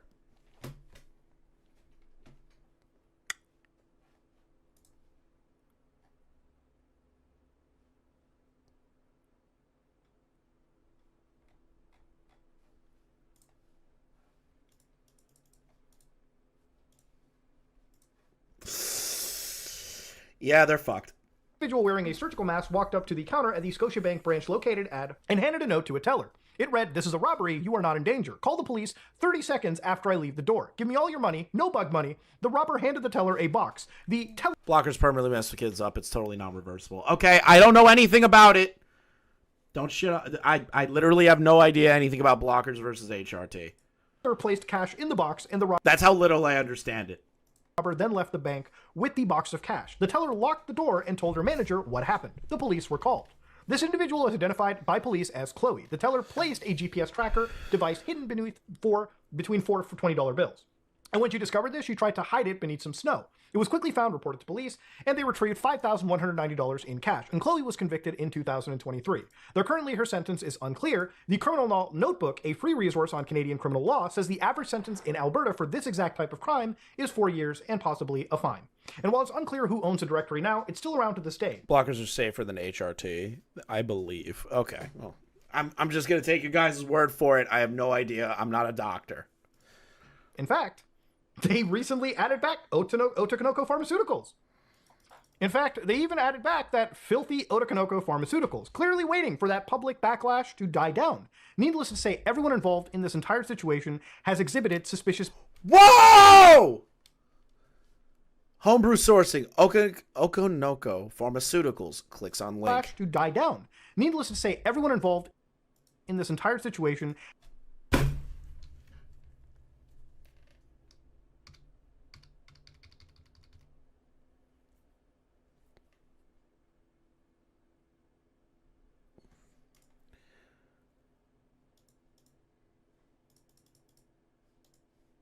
This is a pharmaceutical website. This is when they link to the pharmaceutical website. This is linking to a... Hold on. I just need to verify what the fuck. Hold on. Wait, please tell me this isn't real. They also added the infamous Okonoko Pharmaceuticals. Really waiting for that public backlash. Pharmaceuticals ships internationally from Brazil, $20 international shipping. Okay, so it's a company that allows shipping of HRT medications that has Lolicon on the website. Oh! To die down. Needless to say, everyone involved in this entire situation has exhibited suspicious behavior at best. So, one surprising development that actually kicked in while I'm sitting in my hotel room right now is apparently one of the actual pharmaceutical groups that was listed on the DIY HRT directory, vanapharma.com, which, by the way, ships domestically only within the United Kingdom, accepts cryptocurrency only, blah, blah, blah, blah, blah, has actually been hit with a pretty bad letter in this regard. So for this is from the Medicines and Healthcare Products Regulatory Agency in the United Kingdom. And if we look closely over here, you can see that we investigate the criminal supply of illegal medicinal products. And during one of our investigations, the following domain name has come to our attention: vanapharma.org. Internationally, every jurisdiction has its own law, blah, blah, blah, blah, blah. So what they actually were hit with over here, the violations, is Regulation 46, where a person may not sell or supply, or offer to sell or supply a medicinal product otherwise than in accordance with the terms, okay? And of course, Regulation 214, which is a person may not sell or supply a prescription-only medicine except in accordance with a prescription given by an appropriate practitioner. And of course, Regulation 279, which is a person may not publish an advertisement for a medicinal product unless one of the following is in force of the product. So yeah, they got hit with something, and again, before anybody in their camp says whatever they were doing with the DIY HRT directory was legal, this is a clear example of how what they were doing was actually not, and it required governmental intervention, and this is a clear example of government regulation kicking in and proving that what they were doing wasn't exactly above board. And it's understandable why many would be dubious of their intentions. They also say, I guess one of their problems is that you are supporting young people, young trans people who didn't have... Stop. This is where Ethan fucked up. And just like gave softball interview questions. Thank you for the subscription, by the way. Thank you guys so much for subscribing today. We're at 9,100. We need to make it 10K by the end of the year. Not even end of the year. I want to say by June. I would love to be at 10K by my birthday. Access to hormones. You are direct telling them how to make homemade hormones. Oh my god. No, I don't know how to make homemade hormones. I noticed the new thing is they're saying that I'm teaching people how to make hormones. If Ethan goes over this again, he needs to own the fact that he softballed this question. He needs to own it. All you gotta know is my birthday's in June. In their bathtub, which just sounds insane. Keffals calls anyone who questions her behavior, past or present, transphobic, accusing her critics of pedo-jacketing and groomer libel. When Ethan Klein called her out for defending Bosch's horse folder, very nice way to put it, Buddha. Very nice way to put it. Poisoned the well. You had me on your show and called me a hero for fighting against a far-right stalking forum that made multiple people themselves. Now you are using out-of-context clips. I don't think he softballed. He just didn't know anything about it. I kind of believe that he softballed a little bit. Like, the thing is, right, if you're going to interview somebody like that's controversial, you want to know all the information. You need to know. You need to know the information. And especially somebody with this checkered of a history, if you're going to bring them on for an interview, know everything that you can. Source from the same website. Like, if I got a chance to interview Quantum, right, like back in the day, if I had a chance to interview him, I would have gotten everything on my hands possible and pushed him on some of the things that he would be uncomfortable talking about. Instead of being like, well, does it look like it's people are saying that you did that? You know, it just... Like to attack people. What's truly disgusting about this is something like pedo-jacketing actually can be a real problem. It would be dishonest to act like baseless accusations of pedophilia against the LGBT community don't actually exist. But once again, Clara uses all of this to avoid accountability for her own actions. Clara, Keffals, your identity is not a shield from criticism, okay? Every time you do this, you actually throw the entire community you're supposed to be advocating for under the fucking bus. And that takes us to the tale of Catboy Ranch. For the longest time, Keffals used to... Oh god, I'm not ready. ...block anyone who... I'm not ready about the Catboy Ranch part. I'm not ready. ...referenced Catboy Ranch. It was actually mentioned in... I'm literally not ready. Letter... Chat, I'm not ready for this. I'm not ready. ...that caused her initial swatting. But journalists declined to include it. Clara later used this to justify why no one should look into it.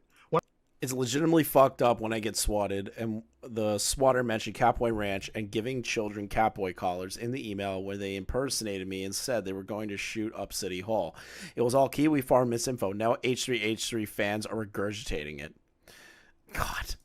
I was swatted. The swatters mentioned Catboy Ranch and giving children Catboy collars in an email where they impersonated me and said that they were going to shoot up City Hall. It was all Kiwi Farms misinformation. Now H3H3 fans are regurgitating it.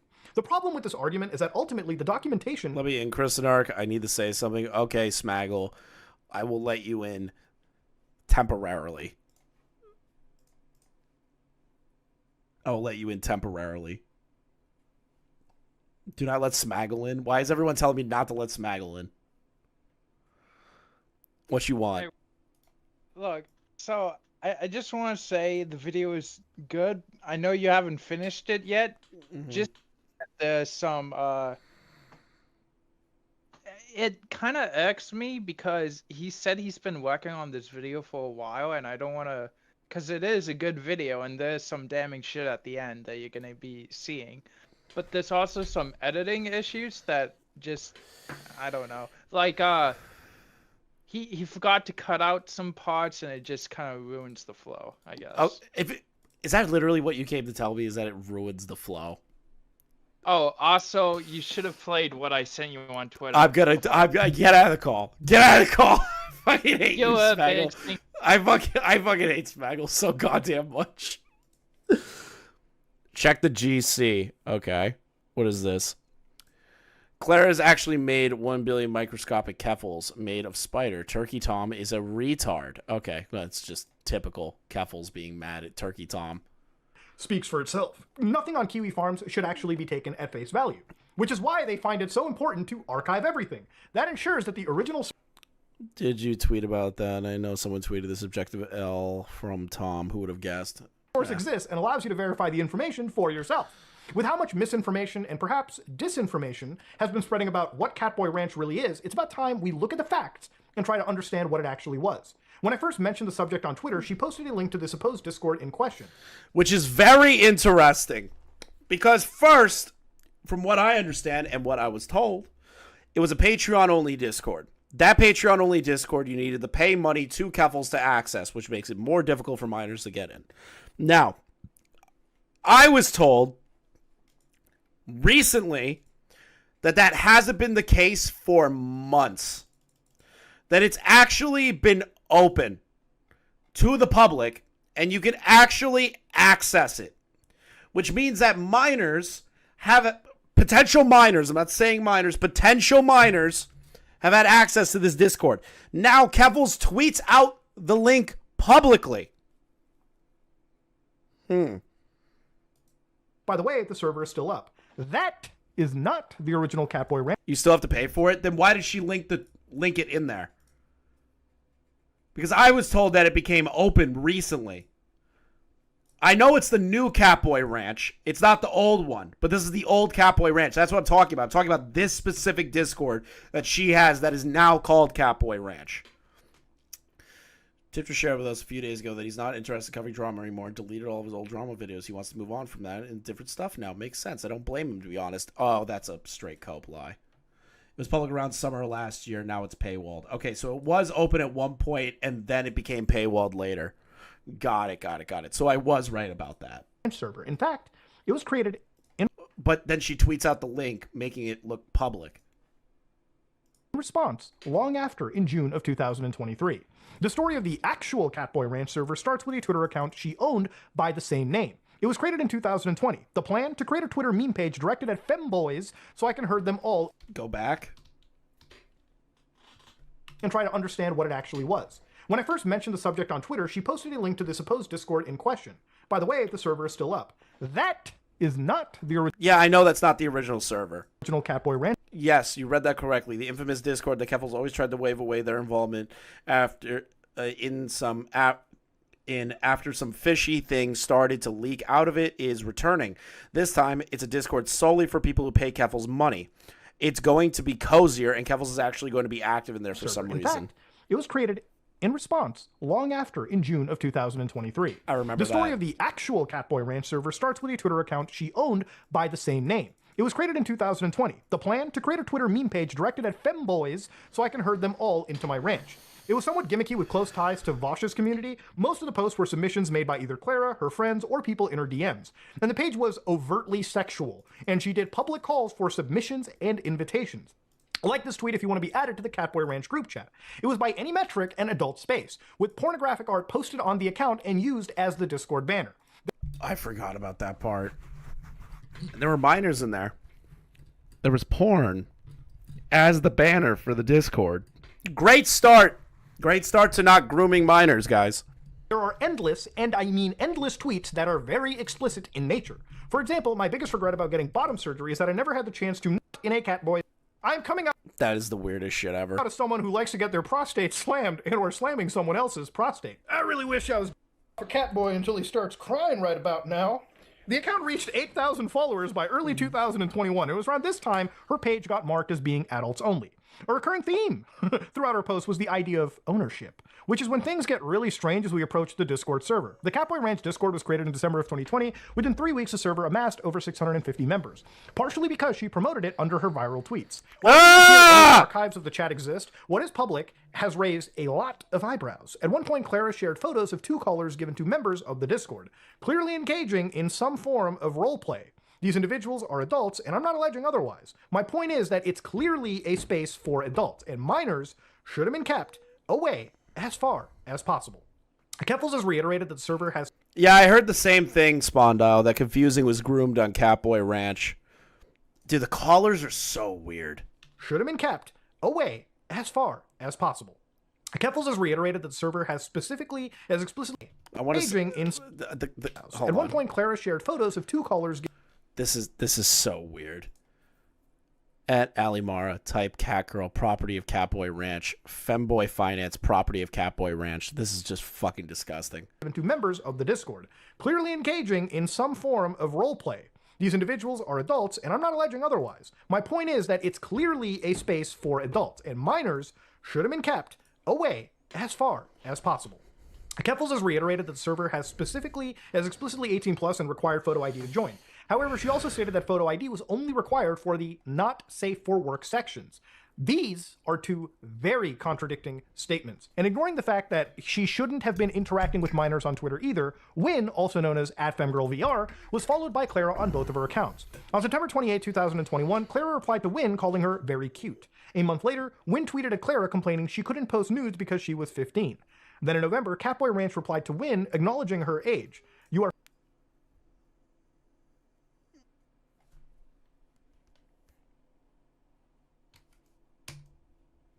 What? What? Clara replied to Win calling her very cute. A month later, Win tweeted at Clara complaining she couldn't post nudes because she was 15.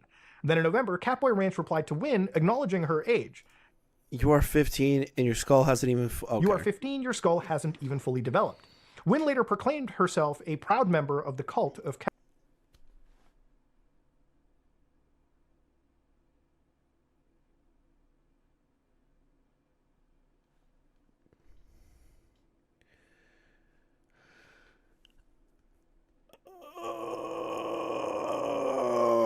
Keffals had multiple smaggle moments. Stop. Keffals. I just can't get over how Keffals is literally you. Calm down. Much hope you give me. I should be able to start HR. Stop. This is not happening. This is not happening. Proud member of the cult of Keffals. I just can't get over how much hope you give me. I should be able to start HRT before I'm 16 or once I'm 16. So just knowing that there's the potential I could pass like you does give me hope to keep going. Thank you. Maya, or Femboy Mats, is another minor Clara interacted with on Twitter. Pizza's came early for church. Maya claimed to have been a member of the Catboy Ranch Discord whilst underage. Maya said, "Hey, I'm the person involved. There was no grooming." Someone replied, "Who said there was? You were still a minor in Catboy Ranch, which had ID verification." Maya then confirms that only the NSFW sections did. Maya was 16 years old when she began interacting with Keffals. 5 days after she turned 17, Clara replied to her selfie with a meme. "Damn ya ass fat, what's your pronoun?" This is just uncomfortable now. Clara later tweeted a meme at Maya about taking estrogen and taking estrogen, getting erections. I'm drunk and not following. Have a meme. Getting erections. In one thread, Catboy Ranch interacts with both Maya and Princess Emily, who was 15 years old. Now, these are highly inappropriate interactions for someone to engage in on their adults-only account at the age of 27. And this is only what we're able to see publicly. It's also worth noting Maya has since argued in favor of underage people lying about their age. Josh's personal stream on Keffals has all this and more. I know Null's done it, but I still just find it fucking disgusting. To people online. Maya turned 18th in January of 2022 and made an NSFW account to post nudes 3 months later. Now this is where the story gets even darker, because we have to look at Maya's interaction with another user named Danny. Username is SynthIsHere. Danny publicly bragged about getting Maya on DIY HRT when she was a minor. About to start bragging that I got Maya on HRT when she was a minor, Maya began ordering from Otokonoko Pharmaceuticals a month after turning 17. I'm about to take the pink pill, still cis though. This all was with assistance from the DIY HRT directory. A year later, she was so unhappy with her results, she actually called out and blocked Chloe on Twitter. What happened? She got pissed about her hormone results? I mean, that wouldn't be Chloe's fault because that's not something she can control. Everyone reacts differently to that stuff. Also, there's different dosages. The two would end up having an argument about the specifics of HRT. Chloe calls Maya an idiot, and Maya says this: fuck DIY, fuck all of this. I don't know how this happened. My regimen didn't change since my last test. I am so done with listening to these quacks online who pretend that they're better than actual doctors. As Maya herself stated, Gay Fesh is literally lying about Mutahar stuff, the mail coming from Kiwi Farms. Does Gay Fesh like not know? Who gives a shit? All right, here. I'm gonna lay some lore on you. Just a worm. He knows the farms. Wow. Who cares? There you go. Wow. Wow, guys. Wow. Shocking. These people... And literally Muta tweeted out, like, literally Worm said that Muta commissioned that artwork from Worm. Are not doctors. And someone like Chloe should not be allowed to posture herself as some kind of authority on the subject. No one without any proper credentials should. Not me, not Chloe, not Keffals, not anyone. Maybe it would be less of an issue if everyone involved in the situation was a legal adult. But as we've demonstrated in the last 5 minutes, they are not. Clara explicitly advocated for the DIY HRT's directory's use by minors, while clearly aware of her friend's activities, behaviors, and history. That only compounded by her constant lies surrounding Catboy Ranch, when even what we can prove already paints an incredibly unsavory picture. There is simply no good justification for why Keffals, while being overtly sexual, was interacting with and befriending underaged fans. Yep, this shit's disgusting. This shit's fucking disgusting. You're on a not safe for work Twitter account, tweeting at minors that they're hot fat asses, talking about boners and shit. It's disgusting. You're disgusting. What is this? This makes me want to go to church. Yeah, I know, right? Oh, God! Get that shit off the screen! Yeah, minors like me and Matt's were in Catboy Ranch because you allowed the kids you groomed entry. Keffals, why would the server's banner literally be naked catboys that you love to exploit? That is fucking horrifyingly disgusting. Keffals brings out fake tears. I'm still in trauma. I was harassed with hateful words. Also, Keffals merely days ago DMs me on her own will and calls me a F slur, R slur, a schizo, an autistic freak, shitposts in my DMs and randomly asks me if I'm touching myself. You're worse than an F slur. Well, LMAO, a big return. Was even mean. You're a schizo retard. Please be normal. I'm almost out of D-trans. Can you add me to Signal? I don't want to get banned for saying slurs. I fucking hate Twitter. You know my phone number. You are an obsessed autistic freak. Just add it. I'm not a Kiwi Farms user. I don't give a fuck what your number is. I won't do anything with it. Are you jerking off right now? That is just fucking uncomfortable. That is disgusting. This person's a fucking freak. This person's a freak. And the only place they really feel safe talking about being trans is on the internet. And so Kiwi Farm coins on the rise. So true. Where do you guys do this? Is it? You know what's funny is that Keffals has probably brought more people to the site than anything that Kiwi Farms has ever done. Seriously. This is not a joke. I genuinely believe that Keffals, unironically, has brought 5 times more traffic to the farms now because of her own actions. Kiwi Farms probably wouldn't be as talked about it as it is today if it wasn't because of her. Good job, Keffals. Like a Discord or something, or like a community? I was like a Twitch stream. Oh, just on Twitch? Yeah. Liar. Discord. So it's all just out in the public? Yeah. Because they... Just straight up lies to Ethan Klein. Just straight lies to him. Keffals made Kiwi Farm mainstream and I hate it. Fair. They make it sound like you have some kind of secret or some community spot that's not publicly seen where you're talking with kids and stuff, but that's not even the case. No. Wow, that's interesting. They really are just straight up lying, huh? Now, there's a lot of misinformation Ethan. surrounding Catboy Ranch. Ethan, come on, buddy. Including the circulation of several alleged screenshots. And to be clear, these aren't from a server Clara owned, but an acquaintance named Femboy Cooking. Femboy Cooking is infamous for saying this: "It's not a choice. We are not asking you. We are telling you we will turn your kid gay."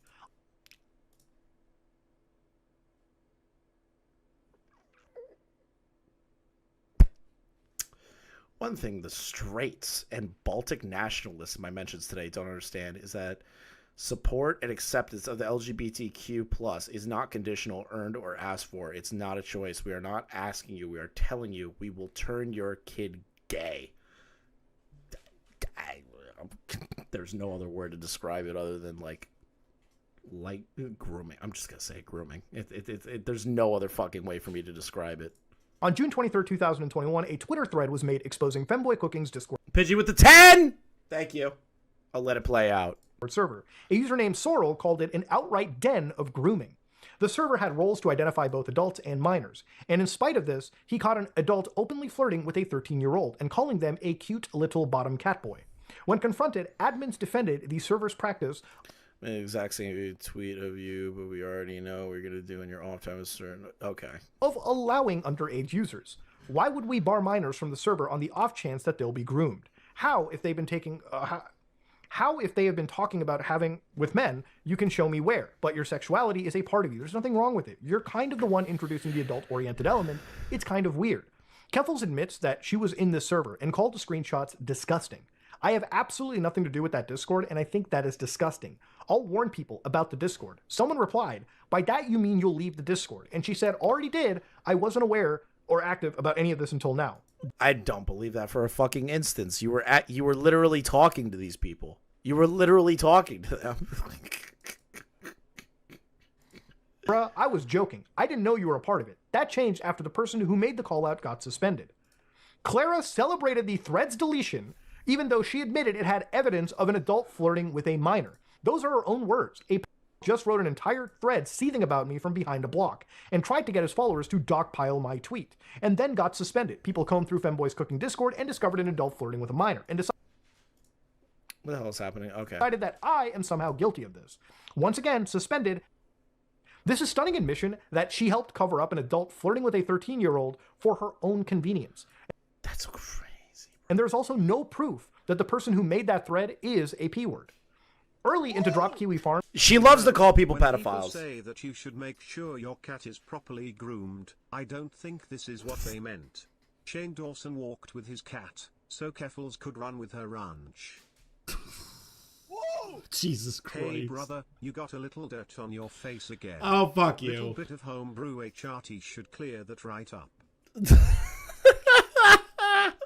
Clara promoted an artist named ZR Kalo. Kalo is known for running the account Transphobes posting their L's. You've got to be shitting me. She faced backlash for knowingly associating with actual zoophiles, including a moderator on @Transphobic L's. What? She also is known for drawing what would some describe as necrozoophile art. Keffals defended her purely on the basis that she had a thread on Kiwi Farms. Dude! Keffals pulled the tipster. Keffals pulled the tipster. Keffals pulled the tipster. Keffals pulled a tipster. Defending horrible shit because they're a friend of theirs. They pulled a tipster. The thing is, like, I know they lie about literally everyone, so why would I believe their claims? Like, they're calling Zerkalo and Necros. Thank you for the direct dono. Appreciate you. Red. That Win girl tweeted and said she didn't like Muta using her in his video and tweeted her Twitter is @VemGirl latest tweet. Who gives a fuck what they want? They were the ones that made this shit public. Fuck them. That's kind of like how I look at it. Okay? Like, honestly. They were the ones that made all this shit public. Fuck them. I don't like Mutahar low-key implying Keffals groomed me.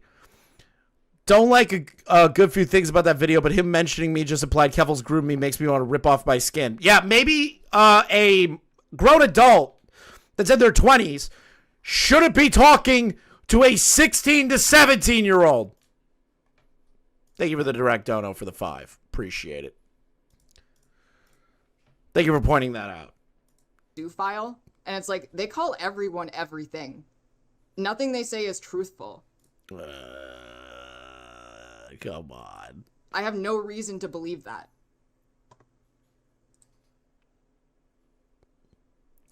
Yeah, problem is that Keffals doesn't live in the UK.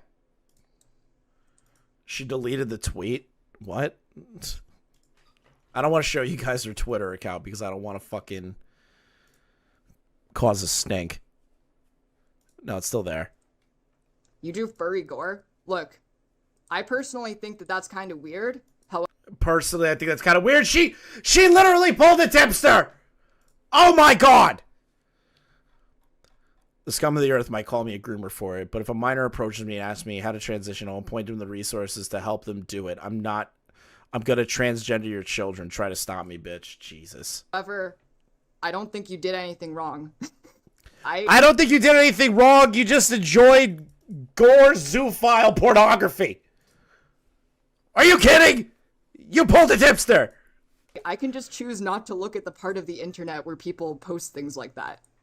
It needs to be rooted out and destroyed. As long as no one's getting hurt, I do not care. Then she calls out every person with the thread on the site to band together. It's probably a good time to bring up that Kiwi Farms has actually put criminals in jail. Put actual criminals there. Which is a lot more than Mama Max has ever done.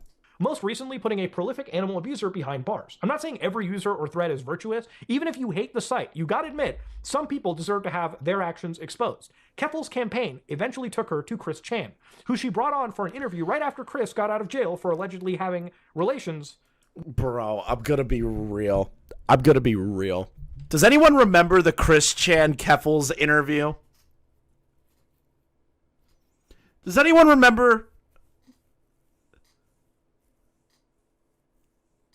Does anyone remember the Keffals interview with Chris Chan? How will this affect Tipster's legacy? It'll destroy his legacy. It was the worst thing of all time. Keffals tried her absolute hardest to get Chris Chan to turn on Null. Keffals does not know that Chris Chan does not hate Null. If anything, Chris Chan owes a lot to Null. That whole video was her trying to justify anti-Kiwi Farms rhetoric all over again and failed miserably because Chris Chan doesn't hate the farms. That's pathetic. With their mom. Hilariously, she had to keep up the lie that Kiwi Farms was still down. A lie she maintained for years. At this point, I need to pose the question. What goddamn moral high ground does Keffals have over Kiwi Farms? It isn't doxing. She paid money to dox her critics, as well as innocent members of their family. It can't be cyberstalking. She got ousted from her own community for trying to gather dirt on who she called a prototypical lol cow. It can't be some belief of criminality. The whole point of getting Cloudflare to drop Kiwi Farms is making them susceptible to illegal DDoS attacks. And when the site was hosted in Ukraine, she posted the address to the servers publicly, and then accused them of supporting Russia in some weird hopes that I would imagine would be retribution. CIA. Her entire MO is exploiting other people for her own benefit. Every time she... Thank God someone said it. Someone said it. Thank you, Muta. Thank you. I've been saying this forever. Thank you, CIA, for the 5. Menthols need a... What? Menthols needs to snort more coke, and Tipster needs to lay off the 3 Jack-in-the-Box meals. I love that we're just upping the Jack-in-the-Box meals like every time we talk about the Jack-in-the-Box shit. Claims people are criticizing her, it's because she's trans. She undermines the actual hate directed towards trans people on the basis of their identity. And what about her cynical use of other people's death, from James Somerton to the victims of Kiwi Farms to bringing up Tony? Ooh, President Sunday shout out. It took Keffals, thank you for the membership, by the way. It took Keffals less than a day to change the title on her latest Blasphemy It's Over video to smoothly transition into farming James Somerton's suicide note. In her feud with Ethan Klein. She starts this motherfucker with in memory of Tony Winchester, who was the RS Glory and Gold. Why bring him up? What the hell? He, first of all... That was the most scumbag shit, is to bring a dead man into a drama. Scumbag shit. Unironically, the most scumbag, worst goddamn video I've ever reviewed in my entire life. I have it clipped up on my channel if you want to watch it later. I'm speechless with that one. Yeah. How many deaths do we have to watch or weaponize until we all get together and can agree invoking someone's name in this way is just really fucking disgusting? And finally, to top it all off, there is no transparency surrounding the GoFundMe. She seems to keep inventing new details about her swatting, and many of the criticisms thrown in her face over the years are rooted in reality. If there's anything to learn about all of this, is that Clara Sorrenti has no morals. She will completely disregard the truth for her own gain and profit. There is no scenario where you can take her at her word. Keffals smokes meth, but for real though. Drew, thank you for the 20-pound, Drew. Hope you've been doing well, brother. I saw your channels popping off in your Twitter. I remember you were struggling with that Twitter shit. I'm glad you got that cleared up. But like, dude, Muta is cooking because it is true. You literally and unironically cannot take Keffals at her word ever. She lies, she cheats, she scams, she uses dead people as a ploy to get sympathy up against other people. Like, come on. Because Etika's death. Yeah, Etika's death is another thing that didn't she try using that against Keem, or am I completely wrong about that? She is shameless in her attempts at manipulation. If you are someone who felt sincerely invested in Kiwi Farms being taken down, then she has failed you. The site is stronger than ever, and they've raised over $150,000 for their own litigation fund. They've already seen results in getting a company to... Yep, she did. She also called Keemstar a pedophile. That's also another thing. She used Etika against Keem, just like every other fucking asshole. Can't criticize Keemstar about legitimate shit, but throw Etika in his face like a piece of shit. She called Chud Logic a pedophile. She called Keemstar a pedophile. She calls her detractors pedophiles, pro-Kiwi Farms, or transphobic. That's all she has. Retract their libelous claims. Dropping Kiwi Farms proved to be a terrible business decision for Cloudflare, who stated it caused a loss of potential customers and significant adverse feedback. And now everyone knows exactly what she was trying to hide after all this time. Now, this final section... Tip went live? Fuck, I don't have an alternate account!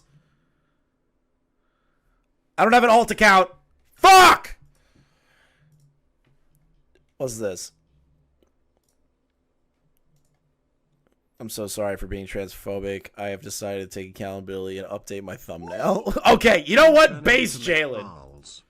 Base Jalen fighting that stupid fucking furry in my comments. Based. The video, I have to preface with some... Tipster isn't live right now? Okay, I just got lied to. Caveats. When I first announced I was going to be working on this video publicly, If Tipster had the balls to go live right now, if he had the balls to go live right now, I would be fucking shocked. I'd be shocked if that fat piece of shit has the balls to fucking go live. Former friends and editors reached out to offer their perspective. They expressed feelings disillusioned by her behavior and provided what appears to be pretty damning screenshots, one that I started this video off in the beginning, as you can imagine, regarding what Clara did with her money. The reason why I waited to introduce this is at the very end is because I wanted to show that you can make a strong case with what is already publicly available. I have also been very honest about the extent of my knowledge regarding this evidence. Okay, I have to be very honest here. Keffals has fake DMs in the past, even doing so on stream before posting them as if they're real. Keffals and her camp have demonstrated being actual disinformation agents, and having to vet screenshots are actually a serious concern. This is why I say I never believe an actual message until I open up the server myself, hit refresh, and see it with my own fucking eyes. I don't just believe any screenshot thrown at me. With all that being said, this is what I was shown. The first is from a screenshot from a private group chat. Here we go. Dated November 30th, 2022. Feels really bad watching the GoFundMe deplete. The rest will cover a year's rent and my psych fees if I talk to a psychologist once a week for the next 11 months. That's not what you said the GoFundMe was for. It didn't include your psychological trauma fees. Ellen tried to comfort me by reminding me that it was an emergency fund. I kept trying to think of how it depleted so fast, and it's just so many little things. Travel and replacing furniture and helping my friends out buying new streaming gear and clothes. If legitimate, this is an admission that the GoFundMe had greatly depleted after just 2 months. It also calls into question if she actually did buy new clothes. Just 2 months. Within 2 months, you almost spend $100 grand? How the fuck did you even manage that? $100,000 almost gone in 2 months?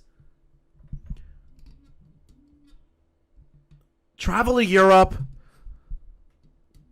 $28K on an apartment, new stream setup. That could probably match up to like $50K, probably half of it.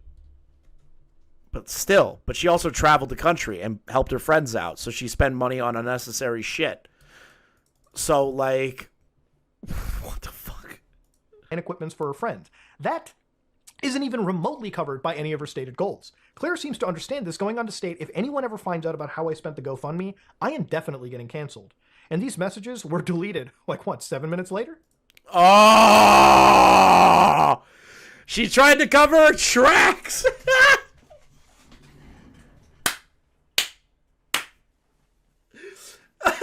She tried to cover it 5 minutes after putting that in.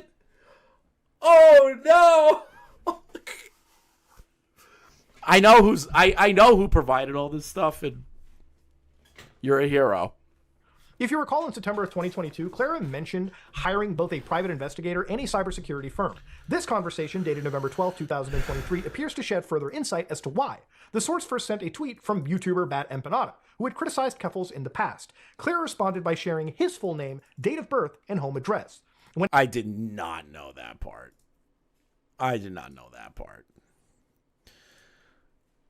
Tom got blocked by Keffals because he called her ugly. Keffals blocked me for posting this, but I will not be denied my Twitter engagement. Fair enough, Tom. Asked how she obtained this information, Clara gloated she was... I know that's Mango's podcast host. I think she also is Xander Hall's ex-editor, or that's the other cherry. I have no idea. There's too many cherries. Insane before revealing the name of another YouTuber named Second Thought. Does Kiwi Farms have this info? No, I did it myself. I never published this info. It's just like a game for me. Clara continued. So she would collect private information on other YouTubers that she didn't like and then share said public information to other people. Like, it's a game for her? Yeah, and Tipster's okay with all this. Keep that in mind. More soon, I paid for another information request from an Argentinian PI firm. Honestly, my dream is to retire from streaming and be a PI. Dox people professionally. The lady who wants to drop Kiwi Farms, ladies and gentlemen, used the money raised under false pretenses to indulge in her fantasy of being a professional doxer. Allegedly. Given the nature of these screenshots, we have to be very careful about their legitimacy. However, I did end up reaching out to both of the YouTubers targeted to verify if the information was legitimate. And unfortunately, I did not get a single response back, as sad as it sounds. I think at the end of all this, the real harm that Keffals has done is not necessarily just to herself, but for the people that she quote-unquote wants to advocate for. Look, throughout covering this video, I've learned that the trans people that I've talked to just want to exist. And in most cases, they're just average people. And their identities are just their identities. That's it. They actually have lives outside of what their, again, trans identity usually is. And a lot of those people I talked to have all disliked Keffals. And they've all disliked him because, you know, as far as I can really tell you, this person's like the Jesse Jackson of trans people, okay? They will use this as a shield. They will constantly try to be an activist. And I feel that Keffals' behavior has made her the perfect controlled opposition for making trans people just look terribly bad. So at the end of all this, ladies and gentlemen, Keffals is in fact a liar. They are evil, they are malicious, and they're a great harm to not just themselves, but the community they quote-unquote claim to represent. I'm done. That was so thorough. Hey guys, thank you for watching the clip. Thank you for using Opinion for doing the editing. Make sure you give him a follow on Twitter. And make sure you like, comment, and subscribe if you are new. Check out the link in the description for the LOLcow trading card game. There's a brand new pack called Series X. That pack has my card in it, the Tipster cards as well. On top of that, there's a bunch of other cast of characters in there. And we're also working towards an ultimate goal for that. So make sure you guys click on the link below. We're going to try and upload daily here and do live streams pretty often. So make sure you stick around and hit that like button. Thanks, guys.